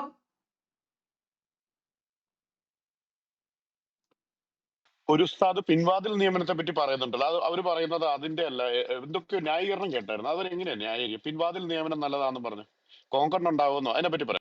അല്ല, അത് വളരെ രസകരമാണ്. ആ വീഡിയോ എന്റെ കയ്യിലുണ്ട്, വളരെ രസകരമാണത്. അതായത് പ്രവാചകന്റെ അടുത്തേക്ക് പ്രവാചകന്റെ കുറെ അനുയായികളുടെ ഭാര്യമാര് വന്നിട്ട് പറയാണ്, പ്രവാചകരെ, ഞങ്ങളുടെ ഭർത്താക്കന്മാര് ഞങ്ങളെ വല്ലാതെ പിൻവാതിലിലൂടെ ബന്ധപ്പെടാൻ വേണ്ടി ഞങ്ങളെ ഇങ്ങനെ ബുദ്ധിമുട്ടിപ്പിക്കുന്നുണ്ട്, എന്താ ചെയ്യാന്ന്. അപ്പൊ തന്നെ ഉസ്താദ് പറയാണ്, ഫനസലത്ത്, അപ്പ ആയത്തിറങ്ങി. അരിമണിയിൽ പേരെഴുതിക്കൊണ്ടിരിക്കണ തിരക്കുണ്ട് പടച്ചവന്. പിന്നെ സൂര്യനെ ആണെങ്കിൽ ചെളിക്കുണ്ടിനകത്ത് തന്നെ നിർത്തേണ്ടുന്ന ഒരു ഉത്തരവാദിത്വമുണ്ട്. നക്ഷത്രങ്ങൾ പറക്കി പിശാചിനെ എറിയണം. കടലിനകത്തുള്ള മീനുകളുടെ വരെ പുറത്ത് പേരെഴുതി വെക്കണം, അവരെന്ത് തിന്നണം എന്ത് കുടിക്കണമെന്ന്. പിന്നെ നക്ഷത്രങ്ങളെയും സൗരയുദ്ധങ്ങളെയും കടലിനെയും കടലിലെ തിരമാലകളെയും ഇതിനെയൊക്കെ നിയന്ത്രിക്കുന്ന തിരക്കിലും ഈ സെക്ഷുവലി ഉള്ള ചോദ്യങ്ങൾക്ക് പടച്ചോൻ അപ്പ പായ തിറക്കുമായിരുന്നു. അതാണ് രസകരം. അപ്പൊ നബി ഒന്ന് തിരിഞ്ഞു നിന്നത്രേ ഈ പ്രവാചകന്റെ അനുചരന്മാർ ഇത് ചോദിച്ചപ്പോ. കാരണം ഉത്തരം പറയണമല്ലോ, ആയത്തിറങ്ങണമല്ലോ. അപ്പൊ ആയത്തിറങ്ങി, നിസാഉക്കും ഹർസുൻ ലക്കും, സ്ത്രീകൾ നിങ്ങളുടെ കൃഷിയിടമാണ് സുഹൃത്തെ. ഫഅതു ഹർസക്കും അന്നാ ശിഅ്തും, നിങ്ങൾ ഉദ്ദേശിക്കും വിധം നിങ്ങൾ ആ കൃഷിയിടത്തിൽ പണിഞ്ഞോ, ഒരു കുഴപ്പമില്ല. എന്തായിരുന്നാലും നിങ്ങളുടെ കലപ്പകൾ ഉദ്ധരിച്ചല്ലോ, ഇനി അത് താക്കണമെങ്കിൽ നിങ്ങൾക്ക് നിലം ഉഴുതാലല്ലേ പറ്റുള്ളൂ. നിങ്ങൾ ഇച്ഛിക്കും വിധം പറ്റിക്കോ, ഒരു കുഴപ്പവുമില്ലാന്ന്. അങ്ങനെ സ്ത്രീകളുടെ ആവശ്യങ്ങൾ പൂർത്തീകരിച്ച് സ്ത്രീകളുടെ പ്രശ്നങ്ങൾ മനസ്സിലാക്കി പരിഹരിച്ചു കൊടുത്ത സ്ത്രീ സംരക്ഷകനായിരുന്നു നബി എന്ന് ട്രോളി വെച്ചു. അപ്പോ എന്നിട്ട് നബി പറയാണ്, അതെ, ജൂതന്മാര് വെറുതെ പറഞ്ഞു നടക്കുന്നതാണ്, പിൻഭാഗത്തിലൂടെ ബന്ധപ്പെട്ട് കഴിഞ്ഞാല് കോങ്കണ്ണുള്ള കുട്ടികൾ ഉണ്ടാകുമെന്ന്. അലി റളിയല്ലാഹു അൻഹു ആണ് അത് പറഞ്ഞെന്നൊക്കെ പറഞ്ഞിട്ടാണ് ഉസ്താദ് അത് പറയുന്നത്. അപ്പോ കോങ്കണ്ണുള്ള കുട്ടികളുടെയൊക്കെ അവസ്ഥ ഒന്ന് ആലോചിച്ച് നോക്കിയ, വാപ്പായും ഉമ്മായും കുറിച്ച് ആ കുട്ടികൾ എന്തായിരിക്കും ചിന്തിക്കുന്നത്? ഇവരുടെ എല്ലാ തരത്തിലുള്ള സയൻസുകളുടെയും അവസാനം ഇങ്ങനെയാണ്. ഇന്നലെ ഉണ്ട് ഒരു പെണ്ണ് വന്നിട്ട് ഈ ഹൈപ്പോ തലാമസിനെ കുറിച്ചിട്ടും സെക്സിനെ കുറിച്ചിട്ടും ഒക്കെ വല്ലാതെ സംസാരിക്കുന്നുണ്ടായിരുന്നു. ഒരു മഹാപണ്ഡിതയാണ്, മുജാഹിദുകാര് തന്നെ കൊണ്ടു നടക്കുന്ന ഒരു മുസ്ലിം പണ്ഡിതയാണ്. അവര് പറയുന്നത് കേട്ടാലുണ്ടല്ലോ, ഓടിപ്പോകുന്ന പയ്യൻ പോലും പെണ്ണിനെ വന്ന് പീഡിപ്പിക്കും. നോക്കട്ടെ, ഞാൻ ഇടുന്നുണ്ട്. തുടർന്ന് മാറ്റങ്ങളുണ്ട്, അവർക്ക് ശാരീരികപരമായ വ്യത്യാസങ്ങളുണ്ട്. ഒരു സ്ത്രീ ഒരു പുരുഷന്റെ സെക്ഷുവാലിറ്റി എന്ന് പറയുന്നത്, ഒരു പുരുഷന്റെ ലൈംഗിക തൃഷ്ണ എന്ന് പറയുന്നത് കാഴ്ചയാണ്. നഗ്നതയും അർദ്ധനഗ്നതയും കൊണ്ട് സ്ത്രീ പുരുഷന്മാരുടെ ഹൈപ്പോതലാമസ് എന്ന ലൈംഗിക ഗ്രന്ഥി ഉത്തേജിപ്പിക്കപ്പെടുകയും അങ്ങനെ ടെസ്റ്റോസ്റ്റിറോൺ എന്ന ഹോർമോണുകൾ, ലൈംഗിക ഹോർമോണുകൾ ഉൽപ്പാദിപ്പിക്കപ്പെടുകയും ചെയ്യും. എന്നാൽ സ്ത്രീയുടെ ശാരീരികാവസ്ഥ, ജൈവികാവസ്ഥ അങ്ങനെയല്ല. സ്ത്രീകൾക്ക് അങ്ങനെ കാഴ്ച കൊണ്ട് അവർക്ക് ലൈംഗിക മോഹം ഉണ്ടാവുകയില്ല. ഇങ്ങനെ ഉൽപ്പാദിപ്പിക്കപ്പെടുന്ന സ്ത്രീ പുരുഷ ഹോർമോണുകൾ, ടെസ്റ്റോസ്റ്റിറോണുകൾ പുരുഷ ശരീരത്തിൽ അടിഞ്ഞുകൂടുമ്പോൾ അത് ഒരു തനിക്ക് ഉത്തേജിപ്പിക്കപ്പെടുന്ന വസ്തുവിനെ ആക്രമിക്കാനും കീഴടക്കാനുമുള്ള ഒരു ടെൻഡൻസി, അക്രമവാസന പുരുഷ ശരീരത്തിൽ ഉണ്ടാവുന്നു. അങ്ങനെ ഉണ്ടാവുന്ന ആ ഒരു ഘട്ടത്തിൽ, ആ ഒരു അവസ്ഥയിലേക്കാണ് സ്ത്രീയെയും പുരുഷനും ആൺകുട്ടിയും പെൺകുട്ടിയും ഒന്നിച്ചിരുത്തണമെന്ന ഒരു അവസ്ഥയിലേക്ക് നമ്മുടെ ഗവൺമെന്റ് മുന്നോട്ട് വന്നത്. എന്നാൽ നമുക്ക് പറയാനുള്ളത് ഇതൊന്നുമല്ല നമുക്ക് വേണ്ടത്. കണ്ടോ, ആണിനെയും പെണ്ണിനെയും ഒരുമിച്ചിരുത്തിയാലുടനെ കയറി പിടിക്കാൻ ആണിന് ടെൻഡൻസി ഉണ്ടാകുമെന്നാ. ഇവളൊക്കെ നഴ്സറിയും LKG-യും UKG-യും LP-യും UP-യും ഹൈസ്കൂളും കോളേജും ഒക്കെ ആണും പെണ്ണും ഒരുമിച്ചിരുത്തി തന്നെയല്ലേ പഠിച്ചു വന്നത്. കേരളത്തിൽ അത്തരം ഒരു സാഹചര്യം ഉണ്ടെന്നാണ് ഞാൻ മനസ്സിലാക്കുന്നത്. ഒരു സ്കൂൾ മാത്രമുണ്ട്, തിരുവനന്തപുരം ജില്ലയിലെ മണക്കാട് കല്ലാട്ടുമുക്ക് അലിഫ് എന്ന് പറയുന്ന ഒരു സ്കൂളുണ്ട്. അവിടെ ആൺകുട്ടികൾക്കും പെൺകുട്ടികൾക്കും പ്രത്യേക വേഷമാണ്. ജുബ്ബ, കന്തൂറയാണ് ആൺകുട്ടികൾക്ക് തൊപ്പിയും, പെൺകുട്ടികൾക്ക് പർദ്ദയും മുഖം മറച്ചിട്ടുള്ള വേഷവുമാണ്. അവിടെ മാത്രം പ്രത്യേകമാണ്. ആ സ്കൂളുകൾക്ക് അംഗീകാരം കൊടുക്കുന്ന സർക്കാരിനെ പറഞ്ഞാൽ മതിയല്ലോ. അപ്പൊ ആണിന് പെണ്ണിനെ കണ്ടു കഴിഞ്ഞാൽ ഉടനെ തന്നെ കയറി പിടിക്കാൻ ടെൻഡൻസി ഉണ്ടാകും. ഇവളുമാര് തന്നെ സാക്ഷ്യപ്പെടുത്തുക. അല്ല ജാമിദ ടീച്ചർ, ഈ ഉംറയ്ക്ക് പോകുമ്പോ ഒരു തുണി മാത്രമല്ലേ ഉടുക്കുള്ളൂ. ഒരു മലേഷ്യക്കാരി സ്ത്രീ വീഡിയോ ഇട്ടത് കണ്ടായിരുന്നോ? പുള്ളിക്കാരുടെ പുറകെ ജാക്കി വെച്ചുകൊണ്ട് ടെന്റ് പോലെ ഒരുത്തം പുറകെ പോകുന്നു. അപ്പൊ അവിടെ കുഴപ്പമില്ല, ഒരു തുണി മാത്രം അല്ല, ഉടുത്ത്. അത് ബിസിനസ് അല്ലേ? അത് നമ്മളുടെ ഹലാൽ ബിസിനസ് ആണല്ലോ. അത് കഴിഞ്ഞ ദിവസം ഒരു അബ്ദുസലാം പൂക്കോട്ടൂർ എന്ന് പറയുന്ന ഒരു സുന്നി പുരോഹിതൻ പറയുന്നുണ്ടായിരുന്നു, ഉംറയ്ക്കാണെന്ന് പറഞ്ഞ സ്ത്രീകളെ ഇവിടെ നിന്ന് കൊണ്ടുപോകുന്ന പുരുഷന്മാർ അവരെ ശാരീരികമായി ദുരുപയോഗം ചെയ്യുന്നു. അവര് മക്കയിൽ എത്തിക്കഴിഞ്ഞാൽ ഉടനെ പല രാജ്യങ്ങളിൽ നിന്നും അവരെ കാണാൻ വേണ്ടിയിട്ട് പുരുഷന്മാര് വരുന്നു, ബന്ധുക്കളാണ് എന്ന വ്യാജേന. അപ്പൊ അവർക്ക് ദുരുപയോഗം ചെയ്യാനുള്ള ഒരു സാഹചര്യം ഉണ്ടാകുവാണെന്ന് പറഞ്ഞിരുന്നു. ഉംറ ചെയ്യുന്നതിനിടയിൽ താൻ എത്രയോ തവണകളിൽ പീഡിപ്പിക്കപ്പെട്ടു എന്ന് ഒരുപാട് സ്ത്രീകള് എഴുതിയിട്ടുണ്ട്. അതുപോലെ ലക്ഷദ്വീപിലെ ഒരു പെണ്ണെഴുതി, മലേഷ്യയിലെ ഒരു പെണ്ണെഴുതി, പാകിസ്ഥാനിലെ ഒട്ടനവധി സ്ത്രീകളും ഇത് എഴുതിയിട്ട് പാകിസ്ഥാനിൽ നിന്നും ചാട്ടവാറടി വാങ്ങിയതായിട്ട് ഗൂഗിളിൽ കിടപ്പുണ്ട്. കാരണം ഈ പെണ്ണിങ്ങനെ ഉംറ ചെയ്യുന്നതിനിടയിൽ 4 സാക്ഷികൾ വേണ്ടേ? അത് പ്രൂവ് ചെയ്യണ 4 സാക്ഷികൾ വേണ്ട. അല്ല, സ്ത്രീകളാണെങ്കിൽ വേണ്ട. സ്ത്രീകൾ തന്നെ സ്വയം സാക്ഷ്യപ്പെടുത്തി അള്ളാഹുവിനെ കൊണ്ട് സത്യപ്രതിജ്ഞ ചെയ്താൽ മതി. ഞാൻ പറയുന്നത് കള്ളമാണെങ്കിൽ അള്ളാഹു തരുന്ന എന്ത് ശിക്ഷയും ഞാൻ ഏറ്റുവാങ്ങിക്കൊള്ളാം എന്ന് അവള് സ്വയം സാക്ഷ്യപ്പെടുത്തിയാൽ മതി, പെണ്ണാണെങ്കിൽ. പിന്നെ തന്നെ ചാട്ടക്കടിച്ചു. ഇസ്ലാമിക നിയമമല്ലേ അത്? അപ്പൊ പെണ്ണ് വെറുതെ പറഞ്ഞു എന്നാണ്. ഇത് ഈ നിയമങ്ങളൊന്നും പാലിക്കപ്പെടാനല്ലല്ലോ സുഹൃത്തെ, ഇതൊക്കെ വെറുതെ പറയുവല്ലേ. ഇപ്പൊ നമ്മുടെ നാട്ടില് ശൈശവ വിവാഹം നിരോധിക്കപ്പെട്ടിട്ടുണ്ട്. പ്രായപൂർത്തിയാകാത്ത എത്രയോ പെൺകുട്ടികൾ കല്യാണം കഴിച്ച് അയക്കുന്നില്ലേ നമ്മുടെ നാട്ടിൽ ഇപ്പോഴും. 17 വയസ്സ് 16 വയസ്സുള്ള പെൺകുട്ടികളെ കെട്ടിക്കുന്നുണ്ട് 18 ആണെന്നുള്ള രൂപത്തില്. അപ്പൊ ഈ നിയമങ്ങളൊന്നും പാലിക്കാൻ വേണ്ടിയിട്ടല്ലല്ലോ. ഇപ്പൊ ട്രാഫിക് നിയമങ്ങൾ, നമ്മളെ പോലെയാണോ ഒരു MLA-യോ മന്ത്രിയോ ഓവർ സ്പീഡിൽ പോയാല് അത് അങ്ങനെ അവർക്ക് ഏത് നിയമവും പാലിക്കുകയും ചെയ്യാം, നിയമം ലംഘിക്കുകയും ചെയ്യാം. പണ്ഡിതന്മാർക്ക് സമർത്ഥമായി ഈ നിയമങ്ങൾ ലംഘിക്കാം, പാവങ്ങൾ ഈ നിയമങ്ങൾ പാലിച്ചോണം. ഇപ്പൊ ഒരു പെൺകുട്ടി നമ്മുടെ കേരളത്തിൽ കാലിൽ ചിലങ്ക കെട്ടിയതിന്റെ പേരിലാണ് ആ പെൺകുട്ടിയുടെ ഉമ്മ മരിച്ചപ്പോൾ പോലും പള്ളിയിലേക്ക് കബറടക്കിയില്ല. കാരണം കാലിൽ ചിലങ്ക കെട്ടിപ്പോയി, ഓണാഘോഷം ഹറാമാണ് എന്ന് പറഞ്ഞിട്ടാണ് ഈ തൃശ്ശൂർ ജില്ലയിലെ പെരുമ്പിലാവിലെ ഒരു 2 അധ്യാപികമാര് വോയിസ് ഇട്ടതിന്റെ പേരിൽ അവരെ സസ്പെൻഡ് ചെയ്തു എന്നൊക്കെ കേൾക്കുന്നുണ്ട്. ഓക്കെ, അങ്ങനെയാണെങ്കിൽ പാണക്കാട് തങ്ങൾ പറയാതെ കേരളത്തിൽ പെരുന്നാൾ ആരും ആഘോഷിക്കാറില്ലല്ലോ. അവർ അത്തപ്പൂക്കളം ഇട്ട് ഓണസദ്യ കഴിച്ച് ഓണപ്പാട്ടൊക്കെ പാടുന്നുണ്ടല്ലോ തങ്ങന്മാര്. അതാ, ഈ നിയമങ്ങളൊക്കെ പാലിക്കപ്പെടാൻ വേണ്ടിയിട്ടല്ല. അപ്പൊ ഈ പെണ്ണ് ഈ കഅബയെ ഇങ്ങനെ തവാഫ് ചെയ്യുന്നതിനിടയിൽ പിന്നിൽ എന്തോ കനത്ത ഒരു സാധനം വന്ന് തട്ടുന്നത് പോലെ തോന്നി. ആദ്യം തോന്നിയതാണെന്ന് വിചാരിച്ചു. രണ്ടാമതുണ്ട് മൂലത്തിൽ ഒരു നുള്ള്, മൂന്നാമതുണ്ട് വീണ്ടും ഒരു തടിച്ച സാധനം. ഒരു കാര്യം ചോദിച്ചോട്ടെ? നോൺ സ്റ്റോപ്പ് ആയിട്ട് ഇതിൽ സംസാരിക്കാൻ ജാമിദ ടീച്ചർക്ക് മാത്രമാണല്ലോ പറ്റുക, മറ്റുള്ളവർക്ക് അല്ലല്ല, അവസരം കിട്ടും. മോഡ് ചെയ്യുന്നുണ്ട്. അച്ചടക്കം പാലിക്കണം, ഡെക്കോറം തെറ്റരുത്. ഒരാൾ സംസാരിക്കുമ്പോൾ മൈക്കടിക്കരുത്. ഇവിടെ മോഡ് ചെയ്യുന്നുണ്ട്. ഫൈവ് ഒരാൾ മോഡ് ചെയ്യുന്നുണ്ട്. പ്രസംഗം മാത്രമാണല്ലോ ഇവിടെ കേൾക്കുന്നത്. ഒരു മിനിറ്റ്, അവര് കഴിഞ്ഞിട്ട്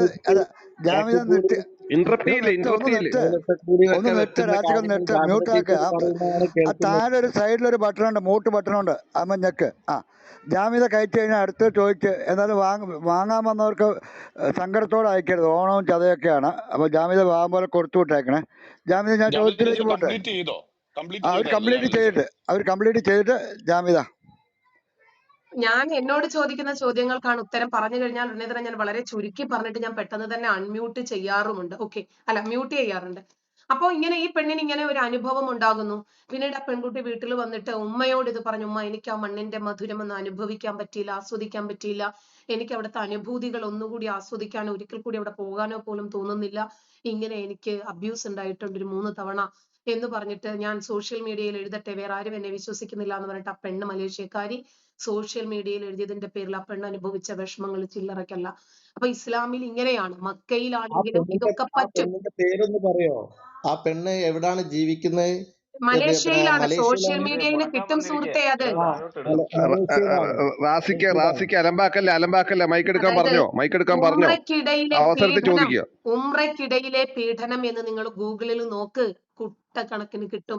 നിങ്ങൾക്ക് ഇതിനെ സംബന്ധിച്ച് ഉംറയില് യാതൊരു വിവരവും ഇതൊന്ന് ഇല്ല നിർത്തണോ, എന്നുകൊണ്ടാണ് പറഞ്ഞു നിങ്ങൾ നിർത്തണോ, എന്നോട് ചോദിക്കുന്നത്. പറഞ്ഞു മൈക്ക് രാശിയൊന്ന് എടുക്കല്ലേ. മ്യൂട്ടി, നിങ്ങൾക്ക് തന്നെ പോയിട്ട് രാശിയൊന്ന് ചെയ്യാമല്ലോ മ്യൂട്ടി, നിങ്ങൾക്ക്. പറഞ്ഞു നിർത്തി കഴിഞ്ഞിട്ട് തന്നെ പോയി ചെയ്യാമല്ലോ. തനിക്ക് ചെവിയേക്കാൻ മേലെ, നിങ്ങൾക്ക് പോയി ചെവിക്ക് ചെവിയേക്കാൻ മേലെ ഒന്ന് ഉമ്മക്ക് മ്യൂട്ടി. ജാമ്യ ഇവിടെ ടീച്ചർക്ക് നിർത്തണോ, പോയാൽ ഇവിടെ പ്രശ്നമില്ലല്ലോ. ഒന്ന് നിർത്താനാ പറഞ്ഞത്. റാസിയുടെ താഴോട്ട് കള, ചുമ്മാ തലമ്പുണ്ടാക്കാതെ. ആ ഞാന് അതിന്റെ ലിങ്ക് താഴെ ചാറ്റിൽ ഇട്ടിട്ടുണ്ട്. ആ ഇട്ടിട്ടുണ്ട്, ബോസ് പോയി തിരിഞ്ഞു ഒരു നോക്കുമ്പോ. സെക്കൻഡ്, ഞാൻ അതിന്റെ ലിങ്ക് ഇപ്പൊ നേരത്തെ എവിടെയാ കാണാത്ത പോലെ ആരോ ചോദിച്ചല്ലോ. ആ 5 സ്ത്രീകൾ എഴുതിയ CNN-ന്റെ റിപ്പോർട്ടാണ്. 5 സ്ത്രീകൾ, ഒരു സ്ത്രീയല്ല, 5 സ്ത്രീകൾ അവർക്ക് ഹജ്ജ് ചെയ്യുന്നതിന്റെ ഇടയിൽ ഉണ്ടായ സെക്ഷൽ അസോൾട്ടിന്റെ കാര്യങ്ങളെ CNN റിപ്പോർട്ട് ചെയ്യാൻ താഴെ ചാറ്റിൽ ഇട്ടിട്ടുണ്ട്. ശരി, ജാമിത പറഞ്ഞ ഇനി ഒരു മിനിറ്റ്, സിദ്ധ ഇടയ്ക്കല്ല, ജാമിത പറയുന്നതിന് ഇടയ്ക്ക് ഞാൻ താഴെ ഇടുക, ഒന്ന് ആരെങ്കിലും ശക്തമായിട്ട് മോടി, ഞാൻ അല്പം തിരക്കില്ല. ജാമിത പറയൂ. ഇനി മൈക്ക് എടുത്താൽ താഴെ പോട്ടോ. ജാവേദ് ടീച്ചർ കംപ്ലീറ്റ് ചെയ്തോളൂ പ്ലീസ്. ഇപ്പം ഇസ്ലാമില് ബലാത്സംഗത്തിന് യാതൊരു ശിക്ഷയുമില്ല. പ്രവാചകന്റെ അടുത്തേക്ക് ഒരു സ്ത്രീ വന്നിട്ട്, പ്രവാചകരെ ഞാൻ വ്യഭിചരിച്ചിട്ടുണ്ട്, എനിക്ക് താങ്കൾ ശിക്ഷ തന്നാലോ എന്ന് പറഞ്ഞപ്പോ പ്രവാചകൻ ഇങ്ങോട്ട് തിരിഞ്ഞു. അപ്പൊ ഈ പെണ്ണ് ഇപ്പുറത്ത് വന്നിട്ട് പറഞ്ഞു. അങ്ങനെ 2-3 തവണ പ്രവാചകൻ ഈ പെണ്ണിൽ നിന്നും ഒഴിഞ്ഞു മാറാൻ ശ്രമിച്ചപ്പോഴും ഈ പെണ്ണ് പറഞ്ഞു എനിക്ക് ശിക്ഷ തന്നാലും. അങ്ങനെ ഒരു കുഴി കുഴിച്ച് നിർത്തിയിട്ട് ഈ പെണ്ണിനെ അവിടെ നിർത്തി എറിഞ്ഞു കൊല്ലാൻ പ്രവാചകൻ കൽപ്പിച്ചു എന്നാണ് ഹദീസ്. ഈ ഒരു സ്ത്രീക്ക് ഒറ്റയ്ക്ക് വ്യഭിചരിക്കാൻ പറ്റില്ലല്ലോ. പ്രവാചകൻ ഒരു നീതിമാനായിരുന്നെങ്കിൽ, സ്ത്രീകളുടെ ഉന്നമനത്തിന് വേണ്ടി, സ്ത്രീകളുടെ സ്വാതന്ത്ര്യത്തിന് വേണ്ടി, സുരക്ഷയ്ക്ക് വേണ്ടി വന്ന ആളാണെങ്കിൽ ഉറപ്പായിട്ടും ആ പെണ്ണിനെ പിഴപ്പിച്ച ഒരു പുരുഷനെ കൂടി കാണണ്ടേ, അവനെയും കൂടി അതുപോലെ തന്നെ ശിക്ഷിക്കണ്ടേ. ഇസ്ലാമിൽ സ്ത്രീ വ്യഭിചരിച്ചാലാണ് ശിക്ഷാ രീതിയുള്ളത്. പുരുഷൻ ആരാണോ അങ്ങനെ ചെയ്തത് അതൊന്നും ഇവിടുത്തെ വിഷയമേ അല്ല, അതിന് ഉംറയിലാണെങ്കിലും ഹജ്ജിലാണെങ്കിലും. RSSന്റെ കാര്യാലയത്തിൽ നിന്നാണ് ജാമിദ ടീച്ചർ ഇതൊക്കെ പഠിച്ചു വരുന്നത്. അവര് ശമ്പളം നൽകുന്നുണ്ടല്ലേ? ഒരു കാര്യം ചെയ്യൂ, RSSകാര് പുറത്തിറക്കിയ ഒരു ഹദീസ് പുസ്തകം കൊണ്ടുവരൂ, ഒരു ഇസ്ലാമിക ഗ്രന്ഥം കൊണ്ടുവരൂ, ഒരു തഫ്സീർ, ഒരു കർമ്മശാസ്ത്ര ഗ്രന്ഥം. RSS പുറത്തിറക്കിയ ഏതെങ്കിലും ഒരു ഇസ്ലാമിക ഗ്രന്ഥം, അതല്ലെങ്കിൽ RSSന്റെ മെയിൻ നേതാക്കൾ ആരെങ്കിലും ഇസ്ലാമിനെ വിമർശിച്ച എന്തെങ്കിലും ഒന്ന് എടുത്തുകൊണ്ട് വരൂ. ഞാൻ താഴോട്ട് ഇവിടെ വിട്ടായിരുന്നു. മൈക്ക് എടുത്ത് ഒരു ചോദ്യം അവശേഷിക്കുന്നുണ്ട്. അതായത് ഒരു മിനിറ്റ് ഹോൾഡ് ചെയ്തേ. ഞാൻ മോഡിയാ, ഒരു സെക്കൻഡ്, ഇപ്പൊ സംസാരിച്ച സ്ത്രീ പറഞ്ഞത് ഒരു അരമണിക്കൂറേ ഞാൻ മോഡി എന്നുള്ള കഴിഞ്ഞ ആരെയും ചെയ്താൽ മതി, കുറച്ച് ഫ്രീ ഇൻസാ മോഡി ഒന്ന് സ്ട്രോങ് ആയിട്ട് ചെയ്തേക്ക്. ഇക്കാക്ക ലാസ്റ്റ് സംസാരിച്ച ആളൊന്ന് പറഞ്ഞാൽ മതി, അത് ഞാൻ കൊണ്ടുപോയിക്കോളാം. ലാസ്റ്റ് ആരാ സംസാരിച്ച് പറഞ്ഞ ചോദ്യം ചോദിച്ചു. ഇവിടെ എതിർ ശബ്ദം ഒരു മിനിറ്റ്, HSP അവിടെ HSP നീ ഇപ്പൊ കയറി വന്നതേ ഉള്ളൂ. ഇതിനേക്കാൾ തന്നെക്കാളും മേലെ ഇരിക്കുന്ന ആളുകൾ തനിക്ക് കാണത്തില്ലേ, കാണില്ലേ? തന്നെക്കാളും മേലെ ഇവിടെ വേറെ ആളിരിപ്പില്ലേ? HSP അംബാസിഡറോ കയറി വന്നപ്പോ തന്നെ സംസാരിക്കാൻ നീ അംബാസിഡറോ? ലാസ്റ്റ് ആരാ സംസാരിച്ച് പറഞ്ഞാൽ മതി, മാത്രം പറഞ്ഞു. ലാസ്റ്റ് ആരാ സംസാരിച്ചത് ആരെയും പറഞ്ഞാൽ മതി.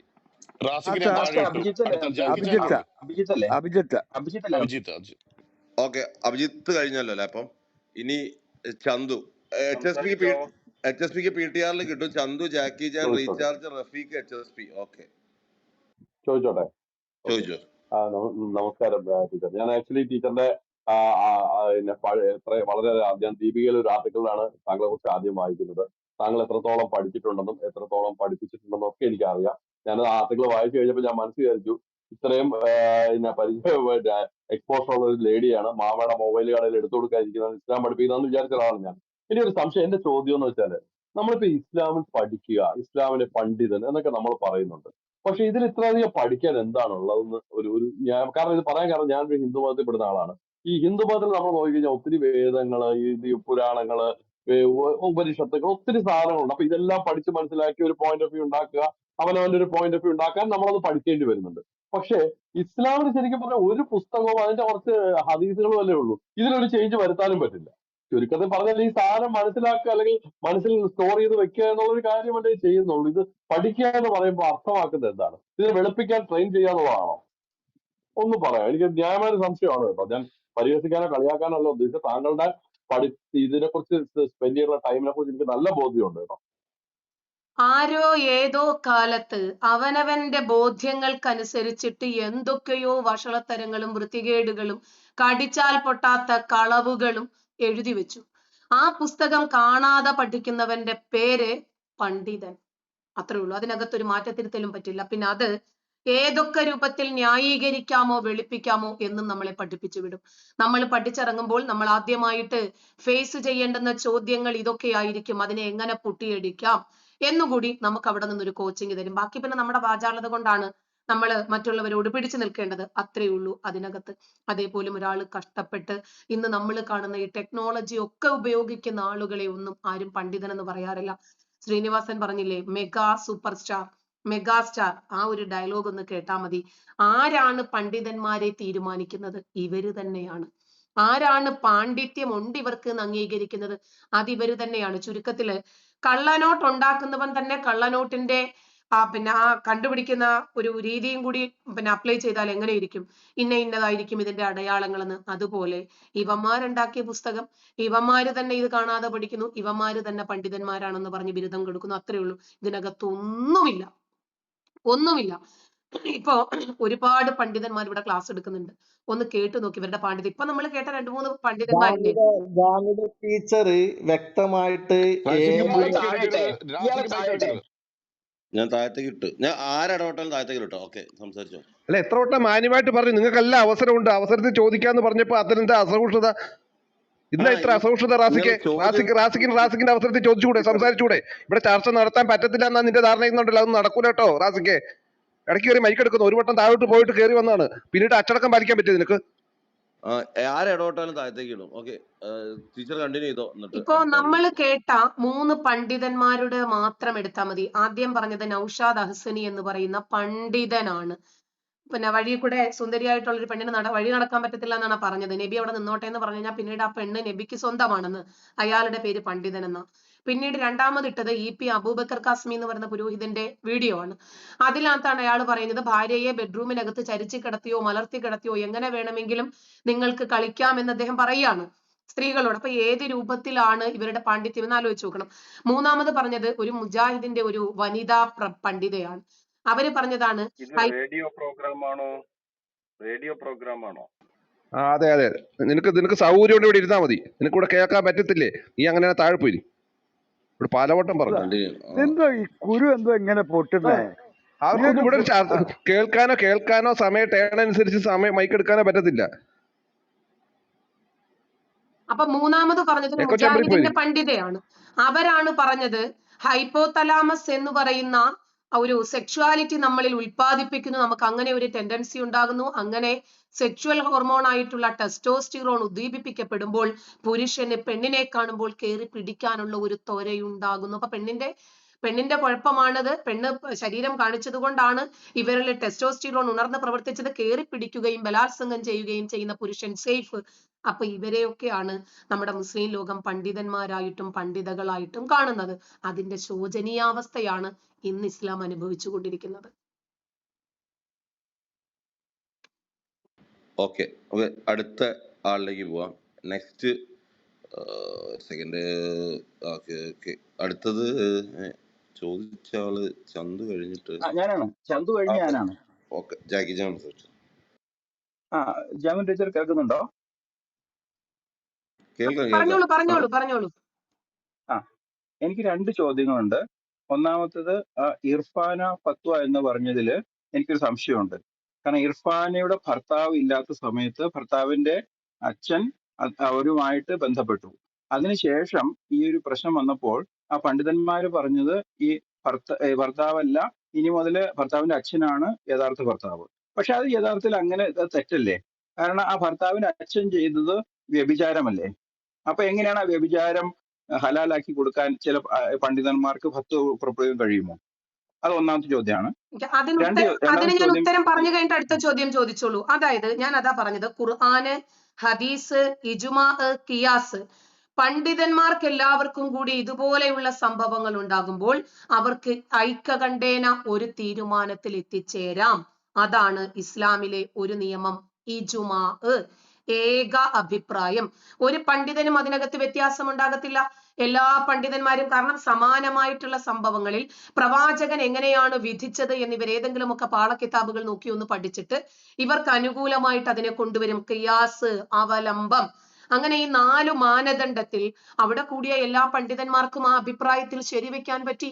വാപ്പയാണ് ഇനി മുതൽ ഇർഫാനയുടെ രക്ഷകർത്താവ്, ഭർത്താവ്. അങ്ങനെയാണ്. ശരി, അടുത്ത ചോദ്യം ചോദിക്കൂ. പക്ഷെ ടീച്ചറെ, അപ്പൊ ഇതിൽ തന്നെ ശരിക്കും യഥാർത്ഥത്തിൽ ആദ്യത്തെ നിയമം തെറ്റിച്ചില്ലേ അവര്? അപ്പൊ വ്യഭിചാരത്തിന്റെ നിയമം തെറ്റിച്ചുകൊണ്ടല്ലേ പുതിയ നിയമം ഉണ്ടാക്കുന്നത്, ഫത്വ ഇറക്കുന്നത്? അതെങ്ങനെ ശരിയാവാൻ പറ്റും?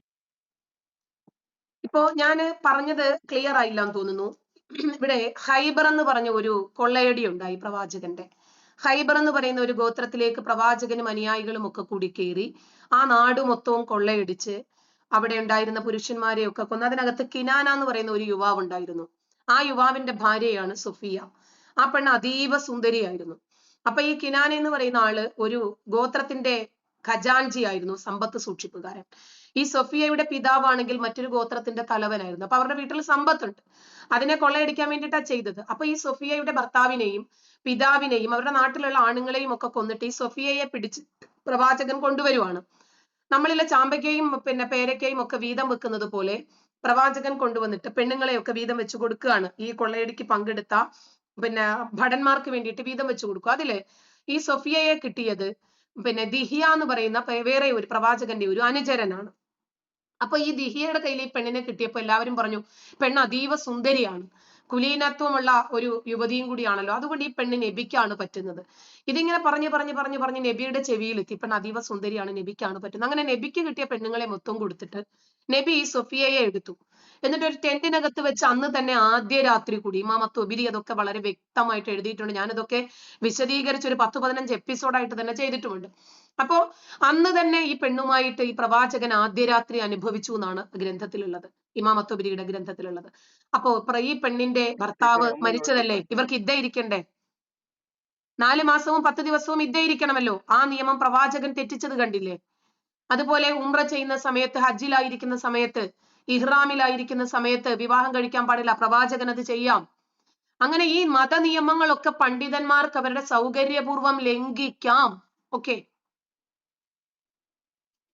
ടീച്ചറെ, ഞാൻ ഒന്ന് ക്ലാരിഫൈ ചെയ്തോട്ടെ. ഇത് ചില കാര്യങ്ങള് ഈ മുഹമ്മദ് നബിക്ക് മാത്രമായിട്ടുള്ള അവകാശങ്ങളല്ലേ?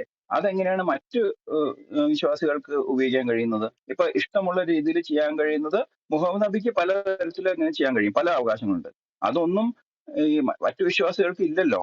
അപ്പൊ എങ്ങനെയാണ് ഈ ഫത്വ, ഇർഫാന ഫത്വ എങ്ങനെയാണ് ശരിയാവുന്നതെന്ന് എനിക്ക് മനസ്സിലാവുന്നില്ല. നമ്മുടെ യുക്തി കൊണ്ട് ചിന്തിക്കുമ്പോഴുള്ള അതിലെ ശരിയും തെറ്റിനെ കുറിച്ചിട്ടുമല്ല സുഹൃത്തെ ഞാൻ പറയുന്നത്. ഇത് നടന്നു കഴിഞ്ഞ സംഭവമാണ്. ഇത് അവിടെ കൂടിയ ഒരു പണ്ഡിതന്മാർക്കും അതിനെക്കുറിച്ച് എതിരഭിപ്രായം ഉണ്ടായിരുന്നില്ല. മതത്തിൽ അങ്ങനെ പണ്ഡിതന്മാരുടെ ഐക്യകണ്ഠേനയുള്ള അഭിപ്രായം സ്വീകരിക്കാം. അതിന്റെ പേരാണ് ഇജ്മാ. അതിലെ തെറ്റും ശരിയും ഞാനും നിങ്ങളും പരസ്പരം സംസാരിച്ച് തർക്കിച്ചിട്ട് കാര്യമില്ല. പണ്ഡിതന്മാര് ശരിയാണ് എന്ന് പറഞ്ഞു, അവർ അംഗീകരിച്ചു. ഇർഫാന അന്നു മുതൽ പിതാവിന്റെ ഭാര്യയായിട്ട് ജീവിക്കുകയും ചെയ്തു. ഇത് നടന്നു കഴിഞ്ഞ സംഭവമാണ്. ഓക്കെ ടീച്ചർ, മനസ്സിലായി. എനിക്ക് രണ്ടാമത്തെ ഒരു ക്വസ്റ്റ്യൻ ഉണ്ട്, ഞാൻ പെട്ടെന്ന് ചോദിക്കാം. അതായത് പലരും പറഞ്ഞു, ഈ പല പണ്ഡിതന്മാരും പറയുന്നുണ്ട്, ഈ നമ്മൾ ജനിക്കുന്നതിന് 40,000 വർഷം മുമ്പ് തന്നെ നമ്മൾ എന്തായി തീരും, നമ്മളുടെ ജീവിതവും മരണവും മരണത്തിന് ശേഷമുള്ള കാര്യങ്ങളെല്ലാം അള്ളാഹു തന്നെ ഒരു പുസ്തകത്തിൽ എഴുതി വെച്ചിട്ടുണ്ട് 40,000 വർഷം മുമ്പ്. അപ്പോൾ ഞാനൊരു അവിശ്വാസിയാണ്, കാഫിറാണ്, അല്ലെങ്കിൽ മുഷ്രിഖാണെന്ന് വിചാരിക്കുക. അപ്പോ ഒരാൾ വന്ന് എന്നോട് പറയാണ്, നിങ്ങൾ ഇസ്ലാമിൽ ചേർന്നാൽ നിങ്ങൾക്ക് സ്വർഗം കിട്ടും.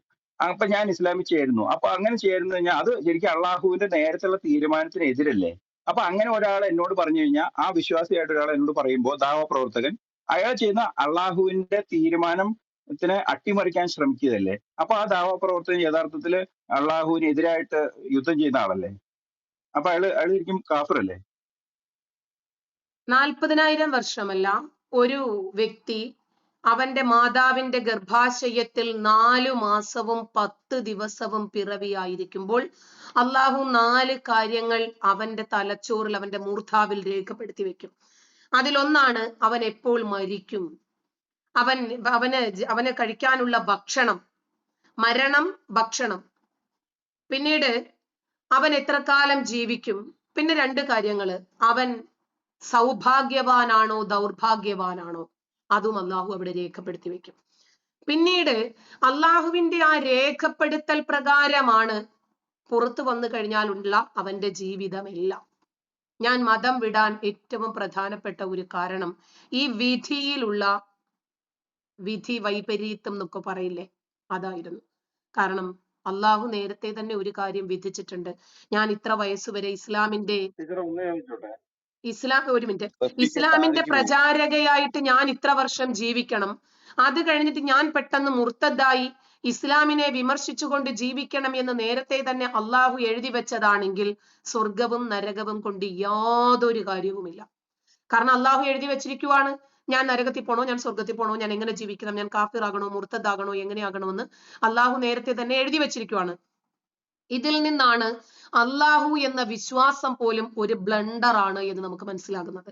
ഇങ്ങനെ ഒരു വിശ്വാസമില്ല. മനുഷ്യന്മാരുണ്ടാക്കിയ മതനിയമത്തിൽ വന്ന ഒരുപാട് ബുദ്ധിശൂന്യതകളാണ് ഈ മതത്തെ മണ്ടന്മാരുടെ മതമാക്കിയും അതല്ലെങ്കിൽ ക്യാൻസർ സ്പ്രെഡ് ചെയ്യുന്ന രൂപത്തിൽ വിഷം വമിപ്പിക്കുന്ന ഒരു ആശയമാക്കി മാറ്റുന്നത്.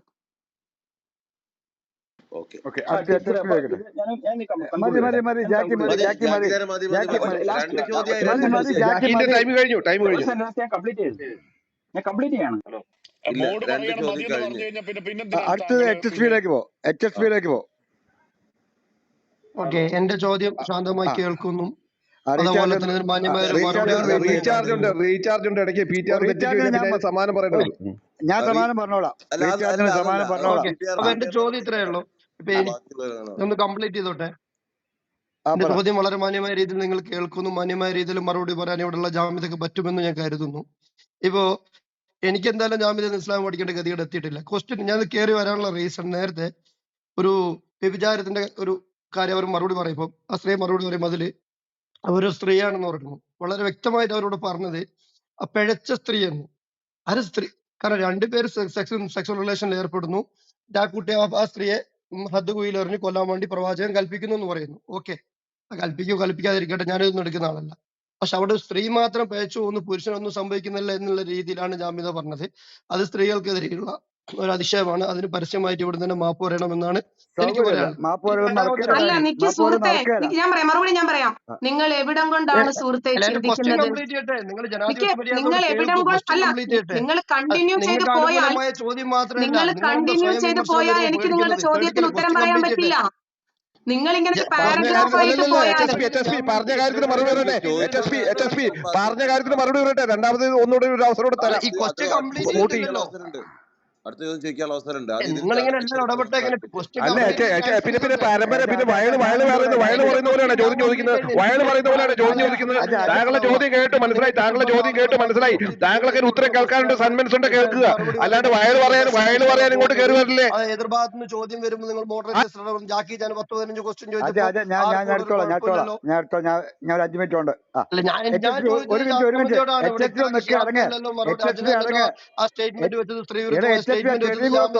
അതിന് മറുപടി പറയാനുള്ള പരിപൂർണ്ണ ഉത്തരവാദിത്വം ബാധ്യതയും ജാമ്യതക്കാണ്. മറുപടി പറയാൻ നീ അനുവദിക്കുന്നുണ്ടോ? അവര് പറയുന്നത് അവര് മറുപടി പറയാൻ തുടങ്ങിയപ്പോ നീ എന്താ മറുപടി പറയാൻ അനുവദിക്കാത്തത്? ജാമ്യത മറുപടി പറഞ്ഞോ? അത് കഴിഞ്ഞിട്ട് അവരെ ചോദ്യം വ്യക്തമായിട്ട് കേട്ടു മറുപടി പറയാന്ന് പറയുന്നല്ലേ. ഒന്നാമത്തെ കാര്യം സുഹൃത്തെ, ഞാൻ പറഞ്ഞത് എന്താണ് എന്ന് നിങ്ങൾ ശ്രദ്ധിച്ച് കേൾക്കണമായിരുന്നു. ഇസ്ലാമിക സമൂഹം മുഴുവനും സ്ത്രീകളോട് മാപ്പ് പറയേണ്ടുന്ന ഒരു ഹദീസാണത്. അതായത് ഒരു സ്ത്രീ മാത്രമല്ല, ഒറ്റയ്ക്ക് ഒരു സ്ത്രീക്ക് പിഴയ്ക്കാൻ പറ്റില്ല എന്നാ ഞാൻ പറഞ്ഞത്. ഞാൻ സ്ത്രീകളുടെ ഭാഗത്ത് നിന്നിട്ടാ സംസാരിച്ചത്. അത് നിങ്ങൾക്ക് മനസ്സിലാക്കാൻ പറ്റാത്തത് എന്റെ കുഴപ്പമല്ല.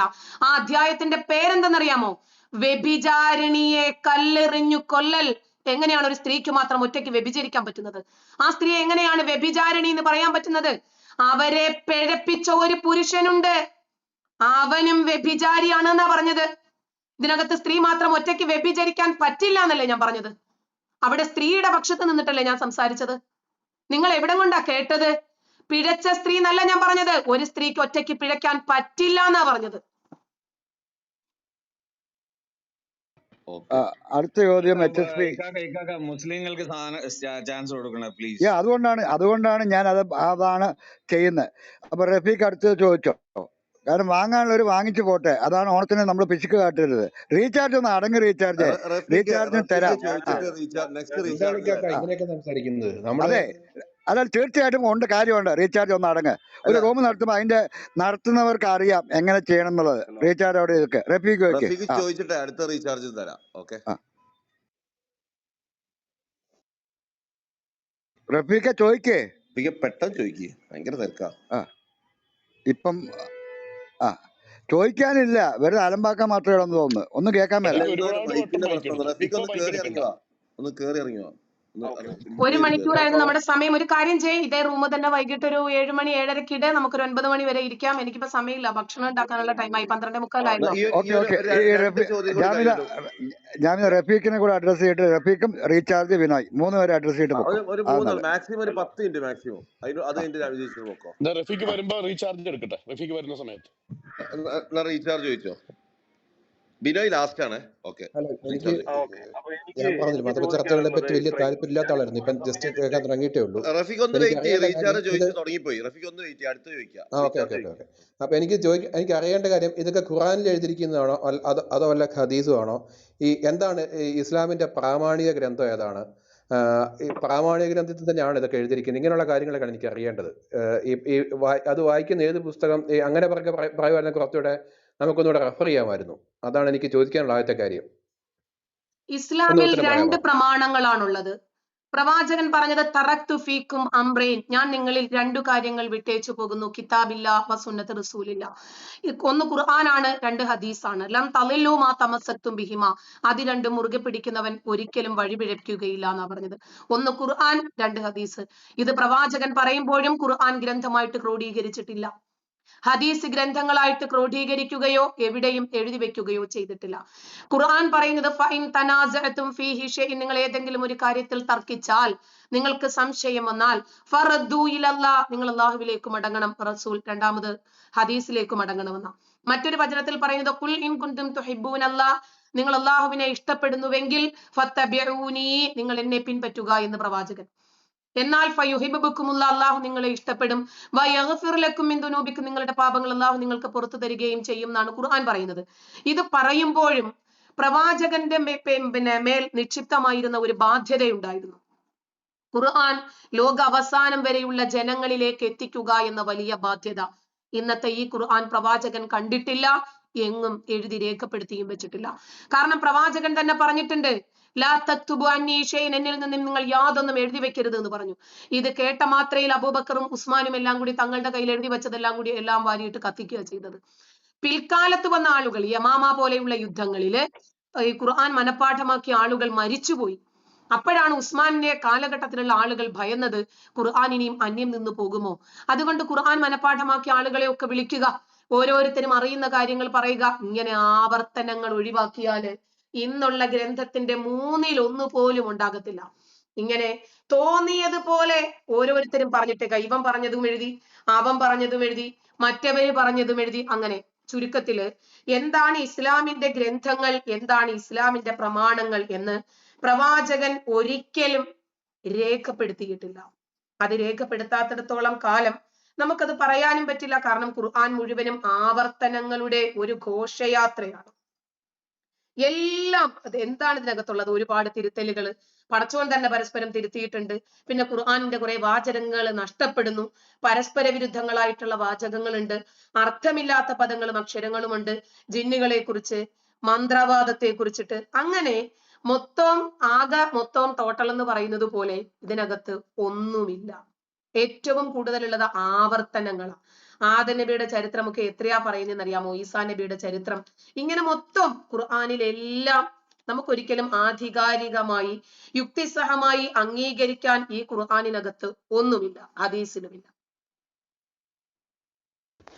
ഒരു ആഡ് ഓൺ കൂടെ ഇതില് ഇപ്പൊ ഉദ്ധരിച്ച പിന്നെ അവർക്ക് സമയമില്ലെന്ന് പറയുമ്പോ പിന്നെ ഞാൻ പിന്നെ പറഞ്ഞുതരാം. ഓ ഹദീസിൽ നിന്നാണോ? ഞാൻ മ്യൂട്ട് പറഞ്ഞുതരാം മ്യൂട്ട് റീച്ചാൻഡ് മ്യൂട്ട് ഇതൊക്കെ. ബിനോയ് ആ ബിനോയ് ബിനോയ് വിനോയ്, അവർ സമയമില്ലെന്ന് പറഞ്ഞ പിന്നെ ആഡ് ഓൺ ചെയ്യാൻ പറ്റണ്ടേ? സമയപരിമിതി ഉള്ളതുകൊണ്ട് ഒരു ആ ചോദ്യമായിട്ട് പെട്ടെന്ന് പരിമിതപ്പെടുത്തണം. ആ ഓക്കെ, ഞാൻ ചോദിക്കട്ടെ. ടീച്ചറെ, ഇവിടെ പിന്നെ ഇസ്ലാമിനെ കുറിച്ച് ഞാൻ കേട്ടിട്ടുള്ളത്, ഒരാൾ മുസ്ലിമായിട്ട് ഇരിക്കണമെങ്കിൽ അവൻ 5 നേരം നിസ്കരിച്ച് ഇസ്ലാമികമായിട്ട് ജീവിച്ചാൽ മാത്രം പോരാ.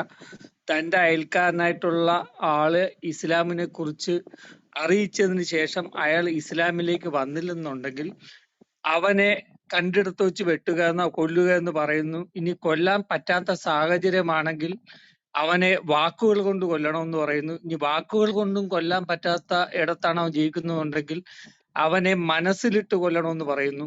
ഇത് ശരിക്കും ഉള്ളതാണോ, അതോ ഇസ്ലാമിന്റെ ശത്രുക്കൾ പറഞ്ഞുണ്ടാക്കുന്നതാണോ, അതോ ഇതിന് ഇത് സമാനമായിട്ടുള്ള എന്തെങ്കിലും ഖുറാനിലുണ്ടോ? 9-ാം അധ്യായമായ സൂറത്ത് തൗബയിലെ 123-ാമത്തെ വചനത്തിൽ അള്ളാഹു പറയുന്നത്, നിന്റെ അടുത്ത് താമസിക്കുന്ന കാഫിറിനോട്, അടുത്ത് താമസിക്കുന്ന ബഹുദൈവ വിശ്വാസിയോട് നീ പരുഷമായി പെരുമാറണം. അവൻ നിന്നിൽ കാർക്കശ്യം കാണണം, അവൻ നിന്നിൽ ഭീകരത കാണണം, അവനോട് നീ യുദ്ധം ചെയ്യണമെന്ന. അവൻ ഇങ്ങോട്ട് ആക്രമിക്കാൻ വന്നത് കൊണ്ടല്ല, നമ്മളെ നിൽക്കാൻ സമ്മതിക്കാതെ നമുക്ക് നിലനിൽപ്പിന് വേണ്ടിയുള്ള സമരമല്ല, അവൻ ബഹുദൈവ വിശ്വാസിയായി പോയി എന്ന ഒറ്റ കാരണത്താൽ.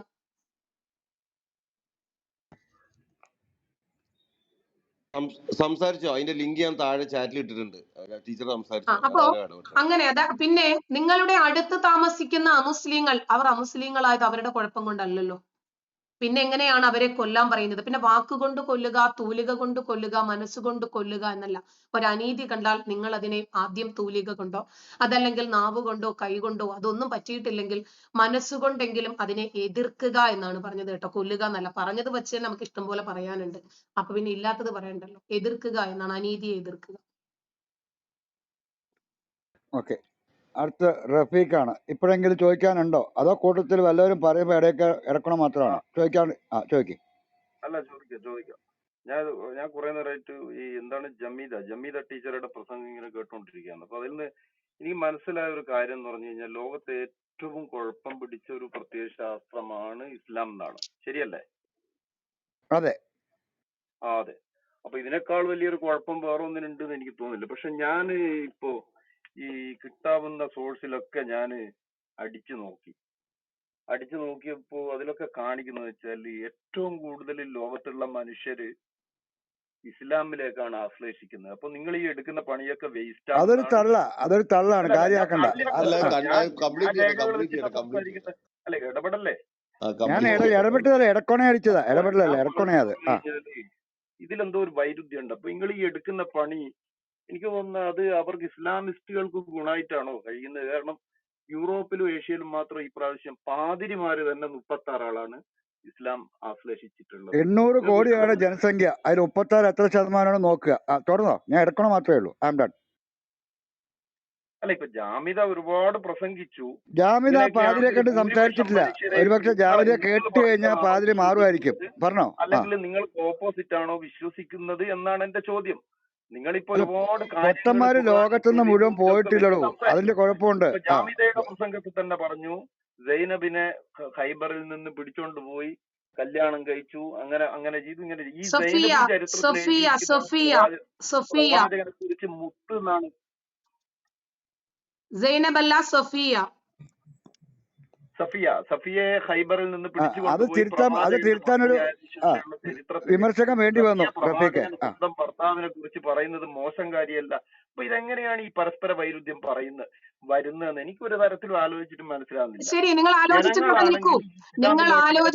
നിൽക്കൂ. മറുപടി ഞാൻ തരാം സുഹൃത്തെ. ഈ ലോകം മുഴുവനും ഇസ്ലാമിലേക്ക് വന്നാലും ശരി, ഇസ്ലാം ശരിയാണ് എന്ന് സ്ഥാപിക്കാൻ നിങ്ങൾക്ക് ഈ പ്രമാണം കൊണ്ട് സാധ്യമല്ല. പാതിരിമാര് വരട്ടെ, പൂജാരിമാര് വരട്ടെ. നിങ്ങൾ ചോദിച്ചപ്പോൾ ഞാൻ മിണ്ടാതിരുന്നല്ലോ. അപ്പൊ ഇനി ഞാൻ പറയുന്നത് നിങ്ങൾ കൂടി കേൾക്കൂ. 100 ആയിരക്കണക്കിന് ഇസ്ലാമിക തീവ്രവാദ സംഘടനകൾ ഉണ്ടാക്കി ഇസ്ലാമിനെ പെരുപ്പിച്ച് കാണിക്കാൻ വേണ്ടി നിങ്ങൾ ശ്രമിക്കുമ്പോഴും ഇസ്ലാം ഒരു ഭാഗത്ത് തകർന്നടിഞ്ഞുകൊണ്ടിരിക്കുകയാണ് എന്ന യാഥാർത്ഥ്യം നമുക്കറിയാം. ഒന്ന്. രണ്ടാമത്തെ കാര്യം, നിങ്ങൾ പറയുന്നു ഞങ്ങൾ എടുക്കുന്ന പണി കൊണ്ട് ഗുണമില്ലാന്ന്. ഞാൻ ഇസ്ലാമിനെ തകർക്കാനാണ് പണിയെടുക്കുന്നതെന്ന് നിങ്ങളോട് ഞാൻ പറഞ്ഞോ? ചിന്തിപ്പിക്കാനല്ലേ ശ്രമിക്കുന്നത്. അത് ചിന്തിപ്പിക്കാൻ ശ്രമിക്കുന്നു. നല്ല ഒരു വിഭാഗം ആളുകൾ അതിനകത്ത് ചിന്തിക്കുന്നുണ്ടെന്ന് എനിക്ക് ബോധ്യപ്പെട്ടിട്ടുണ്ട്. ശരി, നിങ്ങള് കുറച്ച് സയന്റിസ്റ്റുകളും പൂജാരികളും ഇസ്ലാമിലേക്ക് വന്നതല്ലേ കണ്ടിട്ടുള്ളൂ. ഞാൻ പറഞ്ഞു തരാം. റമദാൻ മാസത്തിൽ നമസ്കരിക്കാൻ പാടില്ല, അതുപോലെ റമദാനിൽ ഭക്ഷണം കഴിക്കുന്നു എന്ന് ഉറപ്പാക്കണം എന്ന് പറഞ്ഞ് ചൈന മതം നിരോധിച്ചതും ഇസ്ലാം മാനസിക രോഗമാണ് എന്ന് ഡിക്ലെയർ ചെയ്തത് നിങ്ങൾ കണ്ടിരുന്നോ? മ്യാൻമാറിൽ മുസ്ലിം ഭീകരനെ കണ്ടാൽ അപ്പൊ തന്നെ കൊല്ലാനുള്ള ഉത്തരവുണ്ട്, കണ്ടിരുന്നോ? ഒരൊറ്റ ജിഹാദി പള്ളികൾ മ്യാൻമാറിൽ ഉയർന്നു നിൽക്കാൻ പാടില്ല എന്ന് തെളിവുണ്ട്, കണ്ടിരുന്നോ? ജപ്പാൻ ഇസ്ലാം മതം നിരോധിച്ചത് അറിഞ്ഞിരുന്നോ? ഇസ്ലാം പ്രചരിപ്പിക്കൽ നിയമപരമായ കുറ്റമായിട്ടാണ് അത് കാണുന്നത്. ഐക്യരാഷ്ട്രസഭയിൽ നിന്ന് ഉത്തരവ് നൽകിയിട്ട് പോലും ഒരൊറ്റ മുസ്ലിമിന് പോലും അഭയം നൽകാൻ ജപ്പാൻ സമ്മതിച്ചില്ല. എന്താ കാരണം? നമ്മുടെ സ്വഭാവം തന്നെയാണ്. അങ്കോള എന്ന രാജ്യത്ത് ഇസ്ലാം എന്ന പേര് പറയാൻ പോലും പാടില്ല. ഫ്രാൻസിലെ മുസ്ലിങ്ങളെ അഭയാർത്ഥികളായിട്ട് സ്വീകരിക്കില്ല എന്ന് മാത്രമല്ല, ദിനേന പള്ളികൾ അടച്ചടച്ച് ഇപ്പോ ഒരൊറ്റ പള്ളി പോലും ഇല്ല എന്നാണ് റിപ്പോർട്ട്. ഓസ്ട്രേലിയയില് എല്ലാ മുസ്ലിങ്ങൾക്കും നൽകിയിരിക്കുന്ന മുന്നറിയിപ്പ് എന്താ? ഓസ്ട്രേലിയയിലെ നിയമം അനുസരിച്ച് മര്യാദയ്ക്ക് ജീവിച്ചോണം, അതല്ലെങ്കിൽ പൊയ്ക്കോ, പെട്ടിയും പ്രമാണവും കിടക്കയും പറക്കിക്കൊണ്ട് അങ്ങോട്ടേക്ക്. ബ്രിട്ടനിൽ പറ്റുമോ? മുസ്ലിങ്ങളോടുള്ള വിവേചനവും വിദ്വേഷവും കാരണം ജനങ്ങൾ പരസ്യമായിട്ട് തന്നെ അഭയാർത്ഥികളായിട്ടുള്ള മുസ്ലിങ്ങളെ കൈകാര്യം ചെയ്യുക. അമേരിക്കൻ എയർപോർട്ടിൽ വെച്ച് പോലും ടൈറ്റ്സ് അഴിപ്പിക്കുന്നതും മുസ്ലിമാണ് എന്ന് മനസ്സിലാക്കി കഴിഞ്ഞാൽ ഉടനെ അവരെ കുറച്ച് കൂടുതൽ സെർച്ച് ചെയ്യുകയും ചെയ്യുന്നത് എന്തുകൊണ്ടാ? ഷാരൂഖ് ഖാൻ അടക്കം ഇതിന് വിധേയരായിട്ടുള്ള ആളുകളാ. ഇസ്രായേലിലെ മുസ്ലിമിന്റെ ശത്രു ആരാണ്? നിങ്ങൾ ഇതൊക്കെ ഒന്ന് നോക്കിയാൽ മതി. ജൂതനായി പോയി എന്ന കാരണത്താൽ ശ്രീലങ്കയിലെ അവസ്ഥ, ചർച്ചുകളിലെ അവസ്ഥ, ബുർക്ക നിരോധിച്ച അവസ്ഥ, താജിക്കിസ്ഥാൻ, ഉസ്ബെക്കിസ്ഥാൻ, ഞാൻ പറഞ്ഞു വരുന്നത് ഇത്രേ ഉള്ളൂ സുഹൃത്തെ.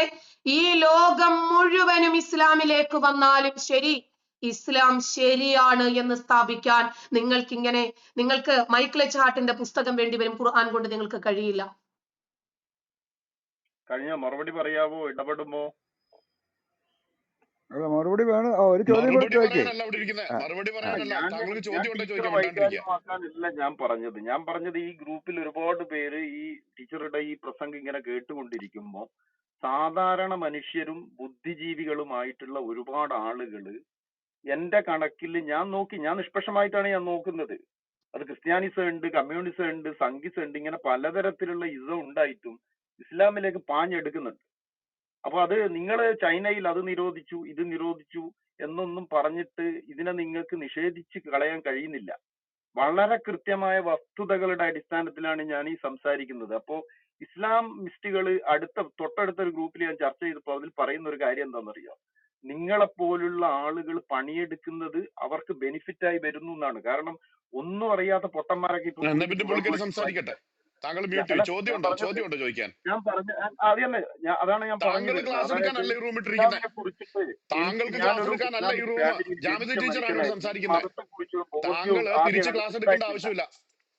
ഞാൻ ക്ലാസ് എടുക്കുന്നില്ലല്ലോ. അപ്പൊ നിങ്ങൾ ഭയപ്പെടുന്നു എന്നാണോ? എന്നെ പറയാൻ അനുവദിക്കാൻ ഇയാളുടെ പ്രസംഗം കേൾക്കാൻ ഒരു മിനിറ്റ്. നിങ്ങളുടെ ചോദ്യത്തിന് കൃത്യമായിട്ട് ഞാൻ ഉത്തരം പറഞ്ഞു കഴിഞ്ഞു സുഹൃത്തെ. നിങ്ങൾക്ക് ഖുർആൻ വെച്ചിട്ടും ഹദീസ് വെച്ചിട്ടും ഇസ്ലാം ശരിയാണ് എന്ന് സ്ഥാപിക്കാൻ കഴിയുമോ? ടീച്ചറൊക്കെ പറയുന്നത് മുഴുവൻ കളവാണെന്ന് ഞാൻ മനസ്സിലാക്കിയതുപോലെ ലോകത്തുള്ള പലരും സുഹൃത്തെ, ചോദ്യം ഇതാണ്, സിമ്പിൾ. നിങ്ങൾക്ക് ഖുർആനും ഹദീസും വെച്ചിട്ട് ഇസ്ലാം ശരിയാണ് എന്ന് സ്ഥാപിക്കാൻ കഴിയുമെങ്കിൽ നാളെ ആക്കണ്ട, ഇന്ന് തന്നെ നമ്മുടെ മോഡറേറ്റർമാർ പറയട്ടെ, അവരുടേതാണ് റൂം. ഇന്ന് 7:30 മുതൽ രാത്രി ഒരു 11 മണി വരെ ഇരുന്ന് നിങ്ങൾ ഇസ്ലാം ശരിയാണ് എന്ന് ഈ ഗ്രന്ഥങ്ങൾ വെച്ചിട്ടൊന്ന് സ്ഥാപിക്കുക. ഞാൻ റെഡിയാ ഡിബേറ്റിന്. Okay, done. ഇന്ന് 7:30 ഈ റൂം ഈ റൂം അല്ലെങ്കിൽ ചെയ്യേണ്ടിയുള്ള റൂം ഇടാം. ആരുടെയെങ്കിലും പുസ്തകങ്ങൾ കൊണ്ടുവരരുത്. ഖുർആനും ഹദീസും ഇന്ന് 7:30 വേറെ റൂം ഉണ്ടല്ലോ. മോഡറേറ്റർ ഇന്നില്ലെങ്കിൽ വേണ്ട, മോഡറേറ്റർമാര് ശ്രദ്ധിക്കണം. ഖുർആനും ഹദീസും വെച്ചിട്ട് ഇവർ സ്ഥാപിക്കണം എന്നതാണ് നമ്മുടെ നിബന്ധന. ഖുർആനും ഹദീസും വെച്ചിട്ട് ഇസ്ലാം ശരിയാണ് എന്ന് സ്ഥാപിക്കണം. അവര് വന്നു ഇവര് വന്നു മറ്റവര് വന്നു എന്ന് പറഞ്ഞാൽ പറ്റില്ല. ഓക്കെ, നാളെ ആക്കാം. ഇന്ന് എന്തായാലും ആജിയുടെ ഒരു ഡിബേറ്റ് ഉണ്ട്, അത് സിമിലർ സബ്ജക്റ്റ് ആണ്. അപ്പൊ അത് ജാമ്യത വന്നു കഴിഞ്ഞാൽ അവിടെ ആള് കുറയും, അത് സ്വാഭാവികമാണ്. അപ്പൊ അതുകൊണ്ട് ഇന്ന് വേണ്ട, നാളത്തേക്കാക്കാം. ഓക്കെ ജാമ്യത. ഇന്ന് ചതയാഘോഷമൊക്കെ ഉള്ള ആളുകള് കഴിഞ്ഞല്ലോ, ആവശ്യത്തിന് ചതച്ചു. ലാസ്റ്റ് ഒരു ചോദ്യം എന്റെ വക. നിങ്ങൾ എന്തിനാണ് ഈ അകാരണ ഭയമായ ഇസ്ലാമോഫോബിയ പരത്തുന്നത്? അകാരണ ഭയം പരത്തുന്നത്? ആദ്യം അല്ലല്ല, എനിക്ക് ഉത്തരം ഞാൻ പറയാന്നേ. ഞാൻ ധൈര്യമായിട്ട് ഇവിടെ ഇരിക്കുകയല്ലേ. ഞാൻ എല്ലാം അറിയാന്നല്ലോ പറയുന്നത്. തിരുത്താൻ തയ്യാറായിട്ട് തന്നെയാ വന്നിരിക്കുന്നത്. എനിക്ക് സംഭവിച്ചത് ഇത് മാത്രമാണ് ശരി എന്നൊന്നും ഞാൻ വിശ്വസിച്ച് വന്നിട്ടുള്ള ആളല്ല. ഞാൻ പറയുന്നത് തെറ്റാണ് എന്ന് സമർത്ഥിച്ചാൽ ഷഹാദത്ത് ഞാൻ അപ്പ ചൊല്ലും. റെഡിയാണ്. ഒന്നും എടുത്തിട്ടാ ഗ്രൂപ്പിൽ വന്നിരിക്കുന്നത്. പ്രശ്നമില്ല, ധൈര്യമായിട്ട് നിങ്ങൾ പറഞ്ഞു. ഫിയർ എന്താണ്, ഫോബിക് എന്താണ് എന്ന് നമ്മൾ പഠിക്കണം. ആദ്യം ഫോബിയ എന്ന് പറഞ്ഞാൽ ഇല്ലാത്ത ഒന്നിനെ ഉണ്ട് എന്ന് ജനിപ്പിക്കുക. വെള്ളം കണ്ടാൽ ഭയം, ഹൈഡ്രോഫോബിയ. വെള്ളത്തെ ഭയക്കേണ്ടുന്ന ഒന്നല്ല. ഇസ്ലാം ഭയക്കേണ്ടുന്ന ഒന്നല്ല എന്നാണ് നിങ്ങൾ ഈ പറയുന്നത്. അതായത് ഇസ്ലാമിൽ ഫോബിക് ഇല്ല, ഫിയറേ ഉള്ളൂ എന്ന് ഞാൻ തെളിയിച്ചു തരാം. പാകിസ്ഥാൻ ഷിയ സുന്നികളുടെ പേരില് എല്ലാ വർഷവും കലാപങ്ങൾ നടക്കുന്നു. പാകിസ്ഥാനിൽ ഓരോ വർഷവും ശരാശരി 4000 ഷിയാക്കളും അഹമ്മദിയാക്കളുമാണ് കൊല്ലപ്പെടുന്നത്. രണ്ട് വിഭാഗത്തിലും മുസ്ലിങ്ങളാണ്. ഇസ്ലാം ഭയപ്പെടേണ്ടുന്ന ഒന്നാണോ? അഫ്ഗാനിസ്ഥാനിൽ ദിവസവും 5 നേരം, രാവിലെ ഒരു പള്ളിയിൽ ബോംബ്, ഉച്ചയ്ക്ക് വേറൊരു പള്ളിയിൽ ചാവേറാക്രമണം, മൂന്നാമത് സന്ധ്യാസമയമാകുമ്പോൾ വേറൊരു പള്ളിയിൽ കഴുത്തുവെട്ടൽ. എത്രയെത്ര സ്ഫോടനങ്ങൾ, നിരപരാധികളായിട്ടുള്ള മുസ്ലിങ്ങളാണ് രണ്ടു ഭാഗത്ത് മരിച്ചു വീഴുന്നത്. ഇറാഖിൽ ഷിയ സുന്നി പോരാട്ടം തുടങ്ങിയിട്ട് വർഷങ്ങളായി ബോംബ് സ്ഫോടനങ്ങളും. ഇറാൻ സുന്നികളെ വെറുക്കുന്നു. എന്തുകൊണ്ടാ? ഇറാൻ ഒരു സൗദി അറേബ്യയെ വെറുക്കുന്നു. കാരണം അവർ ഷിയ വിഭാഗങ്ങളാണ്, രണ്ട് വിഭാഗത്തിൽ മുസ്ലിങ്ങളാണ്. ലിബിയ ദിവസവും ബോംബ് സ്ഫോടനങ്ങൾ എത്രയാണ് എന്ന് മാധ്യമങ്ങൾ എടുത്തു നോക്ക്. സിറിയയിൽ ഉണ്ടാകുന്ന കലാപങ്ങളും ബോംബ് സ്ഫോടനങ്ങളും. ഈജിപ്തിലെ ഷിയ സുന്നി പോരാട്ടത്തിന്റെ കഥയൊന്ന് എടുക്ക്. ബംഗ്ലാദേശിലെ ന്യൂനപക്ഷങ്ങളായിട്ടുള്ള ഹിന്ദുക്കളും ക്രിസ്ത്യാനികളും ഏത് രൂപത്തിൽ വേട്ടയാടപ്പെടുന്നു എന്നൊന്ന് നോക്ക്. രാജ്യത്തെ നിരപരാധികളായിട്ടുള്ള ഹിന്ദുക്കൾ ഭീകരാക്രമണങ്ങൾക്ക് വിധേയരായിക്കൊണ്ടിരിക്കുന്നു. ഹിന്ദു പെൺകുട്ടികൾ, ക്രിസ്ത്യൻ പെൺകുട്ടികൾ ഏത് ഇസ്ലാമിക രാജ്യത്താണ് നിർഭയം ജീവിക്കുന്നത്? ഒരുപക്ഷെ സൗദി അറേബ്യ ഒക്കെ കുറച്ചുകൂടി മോഡേൺ ആയതുകൊണ്ടും ഈ മതം വലിച്ചെറിഞ്ഞത് കൊണ്ടുമാണ് അവിടെ എല്ലാവർക്കും ജീവിക്കാൻ സാധിക്കുന്നത്. ഇസ്ലാം ഭയപ്പെടേണ്ടുന്ന ഒന്നാണോ? ഇസ്ലാമിൽ ഫിയർ ആണുള്ളത് എന്ന് ഞാൻ സ്ഥാപിച്ചു തരാം. ഇസ്ലാമിൽ ഫോബിക് ഇല്ല. ഇസ്ലാം എന്ന് പറഞ്ഞാൽ അടിമുടി ഭയപ്പെടേണ്ടത് തന്നെയാണ്.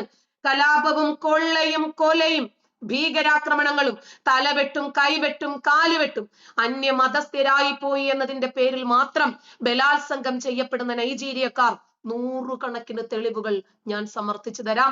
ഇസ്ലാം ഫോബിയ അല്ല, ഇസ്ലാം അടിമുടി ഫിയർ ആണ്. എനിക്കൊരു ചോദ്യമുണ്ട് കേട്ടോ ജാമിദ, ഞാൻ ചോദിക്കുക. ആരംഭം മുതൽ തന്നെ ഞാൻ ഈ ക്ലബ് ഹൗസ് അല്ല, അതിന് മുമ്പ് തന്നെ ജാമിദ ഈ മതവിമർശനമായിട്ട് വരുമ്പോൾ തന്നെ തൊട്ട് തുടങ്ങിയതാണ്. ഈ വിശ്വാസികൾ ജാമിദയെ എതിർക്കുന്നത് എനിക്ക് മനസ്സിലാക്കാൻ പറ്റും. കാരണം അവരുടെ വിശ്വാസങ്ങളുടെ അടിത്തറയിലേക്ക് ജാമിദ കത്തി വെക്കുന്നുണ്ട്. സ്വാഭാവികമായിട്ടും അത് എതിർക്കാനുള്ള അവകാശം അവർക്കുണ്ട്. പക്ഷെ ഈ മതം വിട്ടു എന്ന് പറയുന്ന കുറേ ഊളകളുണ്ട് നമ്മോടൊപ്പം ഇരിക്കുന്നവർ. അവർക്ക് ജാമിദയോട് എന്താണ് കലിപ്പ്? ജാമിദ എങ്ങനെയാണ് അത് മനസ്സിലാക്കുന്നത്? ഇപ്പൊ പോലും HSP എന്ന് പറഞ്ഞിട്ട് വന്നവൻ അവനൊക്കെ മതം വിട്ടു എന്ന് പറയുന്ന ആളുകളാണ്. പക്ഷെ അവർക്കൊക്കെ ഈ ജാമിദ ഒന്ന് പൊരിക്കണം എന്നുള്ള ഈ തോന്നൽ വരാൻ എന്താണ് ജാമിദ മനസ്സിലാക്കുന്നത്? ഒന്നാമത്തെ കാര്യം, ഈ മതം വിട്ടതില് അധികം ആളുകളും യുക്തിവാദ പ്ലാറ്റ്ഫോമിൽ നിൽക്കുന്നത് കമ്മികളായിട്ടാണ്. ആ കമ്മികളെ എതിർക്കുന്നത് ഇവർക്ക് പറ്റില്ല. ഒന്നതാണ്. രണ്ട്, നമുക്ക് ലഭിക്കുന്ന സ്വീകാര്യത തന്നെയായിരിക്കും ഒരു വിഷയം പഠിച്ച് അവതരിപ്പിക്കുകയും വളവളാന്ന് പറയുകയും ചെയ്യുന്നതും രണ്ടും രണ്ടാണ്. അപ്പൊ അവര് വന്നിട്ട് കുറെ കാലങ്ങളായി അവർക്ക് കിട്ടാത്ത ഒരു വ്യൂസും ഒരു വിലയും നമുക്ക് കിട്ടുന്നു. ഇതൊക്കെ കൊണ്ടായിരിക്കും പഠിച്ചൊരു കാര്യം വിമർശിക്കുന്നവർക്ക് ആത്മാർത്ഥത ഉണ്ടാകും, അവർക്ക് നല്ല ബോൾഡ്നെസ്സും ഉണ്ടാകും. ഞാൻ വർഷങ്ങൾക്ക് മുമ്പ് 2018 കോഴിക്കോട് കടപ്പുറത്ത് വെച്ചിട്ട് ആയിരക്കണക്കിന് ആളുകളെ സാക്ഷി നിർത്തി DC ബുക്സിന്റെ ഒരു പ്രോഗ്രാമിൽ ഞാൻ അവരോട് ഡിബേറ്റിന് നിന്നതാ. 3 മിനിറ്റ് മതി. ഈ ഗ്രന്ഥം മാനവികതയില്ലാത്ത ഗ്രന്ഥമാണെന്നും ഒരു കാലഘട്ടത്തിനും യോജിക്കാത്ത ഗ്രന്ഥമാണെന്നും ഞാൻ തെളിയിക്കാമെന്നാ പറഞ്ഞു. ഇതുവരെ ആരും വന്നിട്ടില്ലല്ലോ. പിടിച്ചു നിൽക്കാൻ പറ്റുന്നില്ല. പിന്നെ ഒരാൾക്ക് എല്ലാ ഭാഗത്ത്, മനുഷ്യനല്ലേ, അസൂയകള് സർവ്വസഹജമാണ്. ഇപ്പോ എനിക്കില്ല, പിന്നെ മറ്റുള്ളവര് വളർന്നു വരുന്നു, എല്ലാവരും ഈ ആശയം പറയട്ടെ എന്ന് വിചാരിക്കുന്ന ആളാണ് ഞാൻ. അപ്പോ അവര് നിൽക്കുന്നത് പോലെ ഒരു ലിബറൽ ആശയത്തിലേക്ക് ഞാൻ നിൽക്കത്തില്ല. എന്റെ ശൈലി ഇതാണ്. ഇപ്പൊ ഞാൻ വല്ലവരും നിങ്ങൾ കേൾക്കുന്നവര് വിചാരിക്കും ഞാൻ ഭയങ്കരമായിട്ട് ഈഗർ അടിച്ചിട്ടാണ് സംസാരിക്കണം. അല്ല, എന്റെ ശൈലി ഇങ്ങനെയാ. ആരോടും എന്ത് കാര്യവും കറ്റൻട്രി ആയിട്ട് പറയും. ആരെയും മേക്കപ്പ് ഇടാൻ അറിയില്ല. ചിരിച്ചു പഞ്ചാര അടിച്ച് സുഖിപ്പിച്ച് അവർക്ക് വേദനിക്കുമെന്ന് കരുതി പറയാനും അറിയില്ല. അടിക്കുന്നത് വേദനിക്കാനാ. കൊള്ളേണ്ടടത്ത് തന്നെ കൃത്യമായിട്ട് കൊള്ളണം. വേദന കൊണ്ട് അവിടെ കിടന്ന് ഞെരിപിരി കൊള്ളണമെന്ന് ഉദ്ദേശിക്കുന്ന ആളാണ് ഞാൻ. അതുകൊണ്ട് ഈ ആധികാരികമായ ഗ്രന്ഥങ്ങൾ ഇവർ പുനഃപരിശോധനയ്ക്ക് വെക്കണം. ഖുർആൻ വിചാരണ ചെയ്യണം. 1985 ഒരു ലാഹോർ കോടതിയാണെന്ന് തോന്നുന്നു, അവിടുത്തെ ഒരു വിധിയുണ്ട്. ഖുർആൻ വിചാരണ ചെയ്യണം. ഈ ഖുർആനിൽ ഈ കാലഘട്ടത്തിന് പറ്റാത്ത മതേതരത്വത്തിനും ജനാധിപത്യത്തിനും ബഹുസ്വരതയ്ക്കും വിരുദ്ധമായിട്ടുള്ള ഒരുപാട് വചനങ്ങളുണ്ട്. ഇങ്ങനെ പറയുന്ന ഒരു എക്സ് മുസ്ലിമിനെയോ ഒരു യുക്തിവാദിയെയോ അതല്ലെങ്കിൽ ഒരു മതം വിട്ടവനെ നിങ്ങൾക്ക് ഒരു പക്ഷെ കാണാൻ പറ്റിയെന്ന് വരില്ല. എനിക്കാരെയും സുഖിപ്പിക്കേണ്ട കാര്യമില്ല. അയ്യോ നാളെ മുസ്ലിങ്ങളുടെ തോളിൽ കൈയിടണ്ടേ, നാളെ ഇസ്ലാമിലേക്ക് മടങ്ങി വരേണ്ടി വന്നാലോ, ഇത് രണ്ട് പേടിയും എനിക്കില്ല. ഇസ്ലാം ശരിയാണെങ്കിൽ മടങ്ങി വരും, ഇസ്ലാം ശരിയാണ് എന്ന് ഇവര് സമർത്ഥിക്കേണ്ടി വരും. ഇനി ഞാൻ ഇസ്ലാമിലേക്ക് മടങ്ങി പോകുന്നെങ്കിൽ ഞാൻ ഈ പറഞ്ഞ 16,000 വീഡിയോകൾക്കും നിങ്ങൾക്ക് ഉത്തരം നൽകിയിട്ടല്ലേ എനിക്ക് പോകാൻ പറ്റുള്ളൂ. അപ്പൊ അത്രയും ഉത്തരവും എനിക്ക് കിട്ടണമല്ലോ. അതുകൊണ്ടൊരു മടങ്ങിപ്പോക്ക് അസാധ്യമാണ്. കാരണം ഈ ഗ്രന്ഥങ്ങളിൽ ഇതുണ്ട് എന്നുള്ള കാര്യം വ്യക്തമാണ്, സ്പഷ്ടമാണ്, കൃത്യമാണ്. ആരെയും സുഖിപ്പിക്കാൻ എനിക്കറിയില്ല. അപ്പോൾ സ്വാഭാവികമായിട്ടും ഒരു യുക്തിവാദ സംഘടനയിൽ മെമ്പർഷിപ്പ് ഉള്ള ആളല്ല ഞാൻ, ഒരു എക്സ് മുസ്ലിം സംഘടനയിൽ മെമ്പർഷിപ്പ് ഉള്ള ആളല്ല ഞാൻ, ഏതെങ്കിലും ഒരു മതസംഘടനയോ മതനിരാസ സംഘടനയിലോ അംഗത്വമുള്ള ആളല്ല ഞാൻ, ആരെങ്കിലുമായിട്ടും ടൈപ്പായിട്ട് പ്രവർത്തിക്കുന്ന ആളുമല്ല ഞാൻ. സ്വതന്ത്രമായും സ്വസ്ഥമായും എന്റെ അഭിപ്രായങ്ങൾ നിർഭയം മുഖത്ത് നോക്കി പറയാൻ തന്റെ ഇടത്തോടു കൂടി നിൽക്കുന്നു. ഇനിയിപ്പോ ആരും പിന്തുണച്ചിട്ടില്ലെങ്കിൽ പോലും ഒരു പ്രശ്നവുമില്ല. വീട് കയറി ആക്രമണം ഉണ്ടായി, ആക്സിഡന്റ് ഉണ്ടായി, വീട് കയറി കൊലവിളി നടത്തി, സ്കെച്ച് എടുത്തോണ്ട് പോയി, കൊല്ലാൻ വേണ്ടി ക്രൗഡ് ഫണ്ടിങ് ഇട്ടു, ഒരൊറ്റ എക്സ് മുസ്ലിമോ ഒരൊറ്റ യുക്തിവാദിയോ വിളിച്ചൊരു വാക്ക് പോലും ചോദിച്ചിട്ടില്ല. അപ്പൊ അവരുടെ ഒക്കെ ഉദ്ദേശം എന്താണ്? ശത്രുക്കൾ ഒരു ഭാഗത്ത് കൂടുമ്പോൾ മറുഭാഗത്ത് മിത്രങ്ങളും കൂടുമെന്നേ. അങ്ങനെ ഇന്ന ആളുകളുടെ പിന്തുണ കിട്ടുമെന്ന് കരുതി യുക്തിവാദത്തിലേക്ക് വന്ന ആളല്ല ഞാൻ. അതുകൊണ്ട് ആരുടെയും പിന്തുണ, ഇത്തരക്കാരുടെ ആരുടെയും പിന്തുണ എനിക്ക് ആവശ്യമില്ല. ഞാൻ പറയുന്നത് ശരിയാണ് എന്ന നിലപാടുകളിൽ വിശ്വസിക്കുന്ന ആളുകൾ എന്നോടൊപ്പം നിൽക്കുമെന്നാണ് ഞാൻ പ്രതീക്ഷിക്കുന്നത്. എനിക്ക് ചോദിക്കട്ടെ, അജിയല്ലേ ചോദിക്കണം. ഞാനൊരു ചോദ്യം ചോദിച്ചോട്ടെ, ഒന്ന് ചോദിച്ചോട്ടെ? ഓക്കെ. ജാമിദ നമസ്കാരം.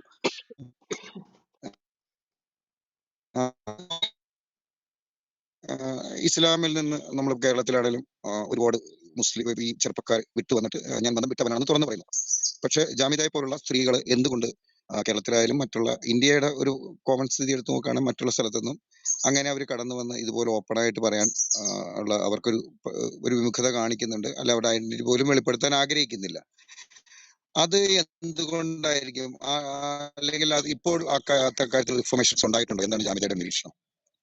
ഞാൻ തന്നെ ഒരു വലിയ കുടുംബത്തിലെ മെമ്പറാണ്. അപ്പൊ ഞാൻ ഈ മതം ഉപേക്ഷിച്ചതിന്റെ പേരിൽ ഞാൻ അനുഭവിച്ച മെന്റൽ സ്ട്രെയിനും ഫ്രസ്ട്രേഷൻസും ഒക്കെ എത്രമാത്രമാണെന്ന് എനിക്കറിയാം. വീട്ടുകാരാദ്യം ഒറ്റപ്പെടുത്തും, സമൂഹം ഒറ്റപ്പെടുത്തും, കുട്ടികളുടെ ഭാവി, മക്കളെ കെട്ടിക്കണം, പിന്നീട് ഇവിടെ നിന്നു പോകണം, ഒറ്റപ്പെടുത്തലുകളും കുറ്റപ്പെടുത്തലുകളും ഒക്കെ വല്ലാതെ ഉണ്ടാകും. അതൊക്കെ എല്ലാവർക്കും അതൊന്നും അഡ്ജസ്റ്റ് ചെയ്ത് പോകാൻ പറ്റിയെന്ന് വരില്ല. ബിസിനസ് സ്ഥാപനമാണെങ്കിൽ അവർ തകർക്കും.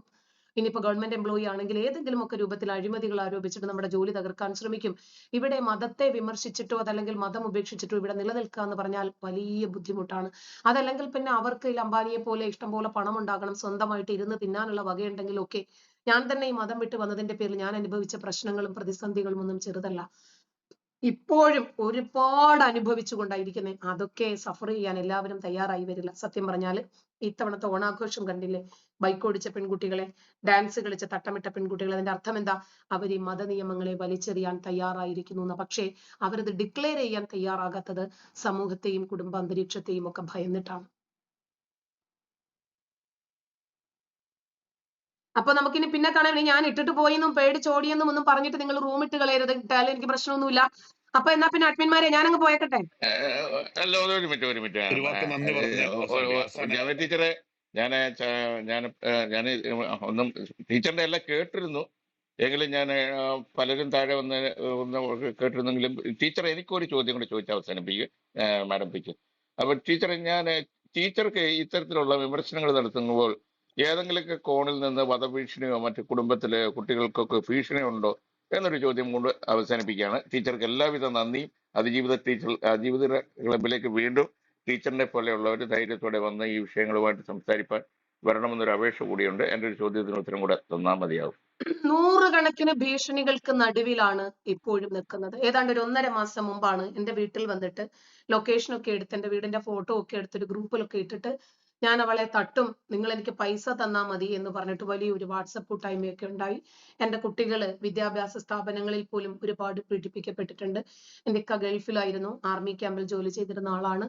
അപ്പൊ അവിടെയും ഒരുപാട് ബുദ്ധിമുട്ടുകൾ ഉണ്ടായി. ജോലി പോലും ഇട്ടെറിഞ്ഞിട്ട് ജീവനും കൊണ്ട് ഓടേണ്ടി വന്നതാ. ഇന്നും എന്റെ കുടുംബങ്ങൾ പോലും ഇവര് കാരണം ഒരുപാട് ബുദ്ധിമുട്ടുന്നുണ്ട്. എന്റെ ഉമ്മയ്ക്ക് 92 വയസ്സ് കഴിഞ്ഞു. ആ ഉമ്മയെ വരെ തിരുവനന്തപുരം ജില്ലയിലെ പാളയം പള്ളിയിൽ നിന്ന് പുറത്താക്കി. കാരണം ഞാൻ മതം വിട്ടതിന്റെ പേര് എന്റെ ഉമ്മച്ചി എന്റെ കൂടെയായിരുന്നു ഇതുവരെ, ഇപ്പൊ എന്റെ സിസ്റ്ററിന്റെ കൂടെയാ. അപ്പൊ അങ്ങനെ ഒരുപാട് പള്ളിയിൽ നിന്ന് പുറത്താക്കി, മരിച്ച പള്ളിയിൽ അടക്കത്തില്ല എന്ന് പറഞ്ഞു, എന്റെ ഉമ്മയെ പള്ളിയിൽ അടക്കരുത് എന്ന് പറഞ്ഞ് ജീവിച്ചിരിക്കുന്ന കുറെ ആളുകൾ അട്ടഹാസം ഉണ്ടാക്കി. ഒരുപാട് പ്രശ്നങ്ങൾക്ക് നടുവിലാണ് നിൽക്കുന്നത്. മക്കളുമായിട്ടൊന്ന് ടൂർ പോകാൻ പറ്റില്ല, വെറുതെ ഓണം അല്ലേ, ചുമ്മാ നമുക്കൊന്ന് ബീച്ചിലേക്ക് ഇറങ്ങാൻ പറ്റില്ല, പർദ്ദയിട്ട് മുഖം മറച്ചിട്ടൊക്കെ വേണമെങ്കിൽ പോകാം. പക്ഷെ അങ്ങനെ ഒരു ഡെമോ കാണിക്കണം ഞാൻ തയ്യാറല്ല. മുഖം മറച്ചിട്ട് എങ്ങനെ പോയാലും ശരി, സംസാരിച്ചു കഴിഞ്ഞാൽ ഉടനെ തന്നെ ആളുകൾ കണ്ടുപിടിക്കും. അപ്പോ അങ്ങനെ കുടുംബത്തില് ഒരുപാട് എന്താ പറയാ, ഒരുപാട് സാക്രിഫൈസ് ചെയ്യുന്നുണ്ട്. ഒരുമിച്ച് ഒരിടത്തൊന്ന് പോകാൻ പറ്റാതെ ഏറ്റവും ഇഷ്ടപ്പെട്ട സ്ഥലം മലേഷ്യയാണ്, അവിടെ എനിക്ക് കാലുകുത്താൻ പറ്റുമോ? കാശ്മീർ ഇഷ്ടപ്പെട്ട സ്ഥലമാണ്, പോകാൻ പറ്റുമോ? അങ്ങനെ ഒരുപാട് വധഭീഷണികൾക്ക് നടുവിലാണ് നിൽക്കുന്നത്. ഇന്നലെ ഞാൻ ലൈവിൽ ഇരുന്നു 7 മണി മുതൽ 9 മണി വരെ. അതിനിടയ്ക്ക് ഒരാള്, ഞാൻ ആ നമ്പർ നോട്ട് ചെയ്ത് NIA കൊടുത്തിട്ടുണ്ട്, ഒരു നമ്പർ ഒരു 100 വട്ടമെങ്കിലും ആ കോള് തന്നെ ഇങ്ങനെ വന്നുകൊണ്ടേയിരുന്നു, നീ ഇനിയും ജീവിച്ചിരിക്കത്തില്ല എന്ന് പറഞ്ഞിട്ട്, ദിവസങ്ങൾ എണ്ണിക്കോ എന്ന് പറഞ്ഞിട്ട്. എല്ലാ ദിവസവും ലൈവില് കമന്റിൽ ഓരോരുത്തരും അവരുടെ ഫോട്ടോ തന്നെ വെച്ചിട്ട് വരാറുണ്ട്, എന്നെ കൊല്ലുമെന്ന് പറഞ്ഞിട്ട്. അങ്ങനെ വരുന്ന മെസ്സേജുകളൊക്കെ ഞങ്ങളൊന്ന് പിൻ ചെയ്യും, 2 മണിക്കൂറത്തേക്ക് അവരുടെ നമ്പരോ മെയിൽ ID ഒക്കെ എടുത്ത് കൊടുക്കുക, എത്ര പേര് എന്ന് പറഞ്ഞിട്ട് അറസ്റ്റ് ചെയ്യുക. അങ്ങനെ എന്റെ രക്തത്തിന് വേണ്ടി ദാഹിക്കുന്ന എത്രയോ ആളുകളുണ്ട്. പക്ഷെ എന്നാലും എന്തായാലും ഒരു ദിവസം മരിക്കും. അപ്പൊ അങ്ങനെ മരിക്കാൻ പേടിയൊന്നുമില്ല. ഇത്ര വർഷം ജീവിക്കാമെന്ന് ആർക്കും എഗ്രിമെന്റും ചെയ്തിട്ടില്ല. സത്യത്തോടൊപ്പം നിർഭയത്വത്തോടുകൂടി നിലപാടുകളോടുകൂടി ഉറച്ചു നിൽക്കാനും, അങ്ങനെ ജീവിച്ചാലും മരിച്ചാലും ധീരമായി നിൽക്കാനുമാണ് ഇഷ്ടപ്പെടുന്നത്. എത്ര മണിക്കൂറായി സംസാരിക്കുന്നത് തുടങ്ങിയിട്ട്? ഒരു മ്യൂട്ട് ചെയ്തോ, മ്യൂട്ട് ചെയ്തേ, മ്യൂട്ട് ചെയ്തേ, മ്യൂട്ട് ചെയ്തേ, കൊടുക്കണ്ടേ? മ്യൂട്ട് ചെയ്തേ, മ്യൂട്ട് ചെയ്തേ, മ്യൂട്ട് ചെയ്തേ, മ്യൂട്ട് ചെയ്തേ. ആ കംപ്ലീറ്റ് പുള്ളി ചെയ്തേ. തെറി താഴെ പറയുന്ന ഉണ്ടെങ്കിൽ ആളാണ്, എടുത്ത് താഴെ ഇട്ടേക്ക്. ഹൈ ബ്രദറെ, ഓക്കെ, അദ്ദേഹം താഴെ ഇട്ടേക്ക്, അദ്ദേഹം തെറി പറയുന്ന ആളാണ്. കുഴപ്പമില്ല. ജാവേദ് കംപ്ലീറ്റ് ചെയ്തോളൂ. അല്ല, അപ്പോ ഇതാണ് വസ്തുത. ഒരുപാട് ഭീഷണിക്ക് നടുവിലാണ് നിൽക്കുന്നത്. ഏത് നിമിഷവും കൊല്ലപ്പെടാവുന്ന ഒരു അവസ്ഥയുണ്ട്. പക്ഷേ 1 ഇഞ്ച് പോലും ഭയമില്ല. ഇവര് കൊല്ലുമെന്ന് കരുതി മതത്തെ കുറിച്ചിട്ട് ഇനി മേക്കപ്പ് ഇട്ടിട്ട് മാറ്റി പറയാനോ അല്ലെങ്കിൽ ഞാൻ മതത്തിലേക്ക് തിരിച്ചു വരുമെന്ന് പറയാനോ ഒന്നും ഞാൻ ആളല്ല. സത്യം എന്താണോ സത്യത്തോടൊപ്പം നിർഭയം നിലകൊള്ളും. ഇതാണ് എനിക്ക് പറയാനുള്ളത്. അപ്പൊ പിന്നെ ഞാനങ്ങ് പോയേക്കട്ടെ. അസാൻ 5 പോട്ടെ. Thank you so much. Yesudas എന്ന് പറഞ്ഞ ഒരു ഐഡിയും കൂടെ വന്നിട്ടുണ്ട്. ആ സാറിന് ഒരു ചോദ്യം അല്ല, കൊണ്ടുവന്ന് പുള്ളിക്കാരി റെഡിയാവും. സമയം ഓവർ ആയെന്ന് പറഞ്ഞു. ഒരു അല്ല താങ്ക്സ് പറഞ്ഞേ. ഒരു മിനിറ്റ്, താങ്ക്സ് ഒരു പറഞ്ഞു. മിനിറ്റ്, ഒരു മിനിറ്റ്, ഒരു മിനിറ്റ്. ഹൈ ബ്രദറെ, ഒരു മിനിറ്റ്. ജാമിദ ടീച്ചറെ, എന്നെ ഓർമ്മയുണ്ടോ? ജാമിദ ടീച്ചർ നമസ്കാരം. ആ നമസ്കാരം. വേഗം ചോദിച്ചോ, വേഗം എനിക്ക് ഭക്ഷണം ഉണ്ടാക്കാനുണ്ടേ. അല്ലല്ല, ഞാൻ സമയം എടുക്കുന്നില്ല, ഞാൻ പറഞ്ഞോളൂ. ഞാൻ എന്നെ ഓർമ്മയുണ്ടോ എന്ന് ചോദിക്കാൻ വേണ്ടി മാത്രം കയറിയതാ. നമ്മള് കഴിഞ്ഞ ദിവസം ഒരു റൂമിൽ കവിത ചൊല്ലിയ പാസ്റ്ററാണ് യേശുദാസ്. ആ ഓക്കെ ഓക്കെ ഓക്കെ, എനിക്ക് ഓർമ്മയുണ്ട്. ആ ശരി ശരി, വളരെ സന്തോഷം പാസ്റ്ററെ, സന്തോഷം. ഓക്കെ. ആ ടീച്ചറെ കണ്ടോണ്ട് ജസ്റ്റ് കയറിയെന്നേ ഉള്ളൂ. ഞാൻ ഇനി സമയം എടുക്കുന്നില്ല. Okay, thank you. Okay, Jamida പൊക്കോളൂ. Thank you Jamida. അപ്പൊ നാളെ മുതലൊന്ന് കുറച്ച് ദിവസങ്ങളേക്കെങ്കിലും പോവാനായി. ബാക്കിയുള്ളൊക്കെ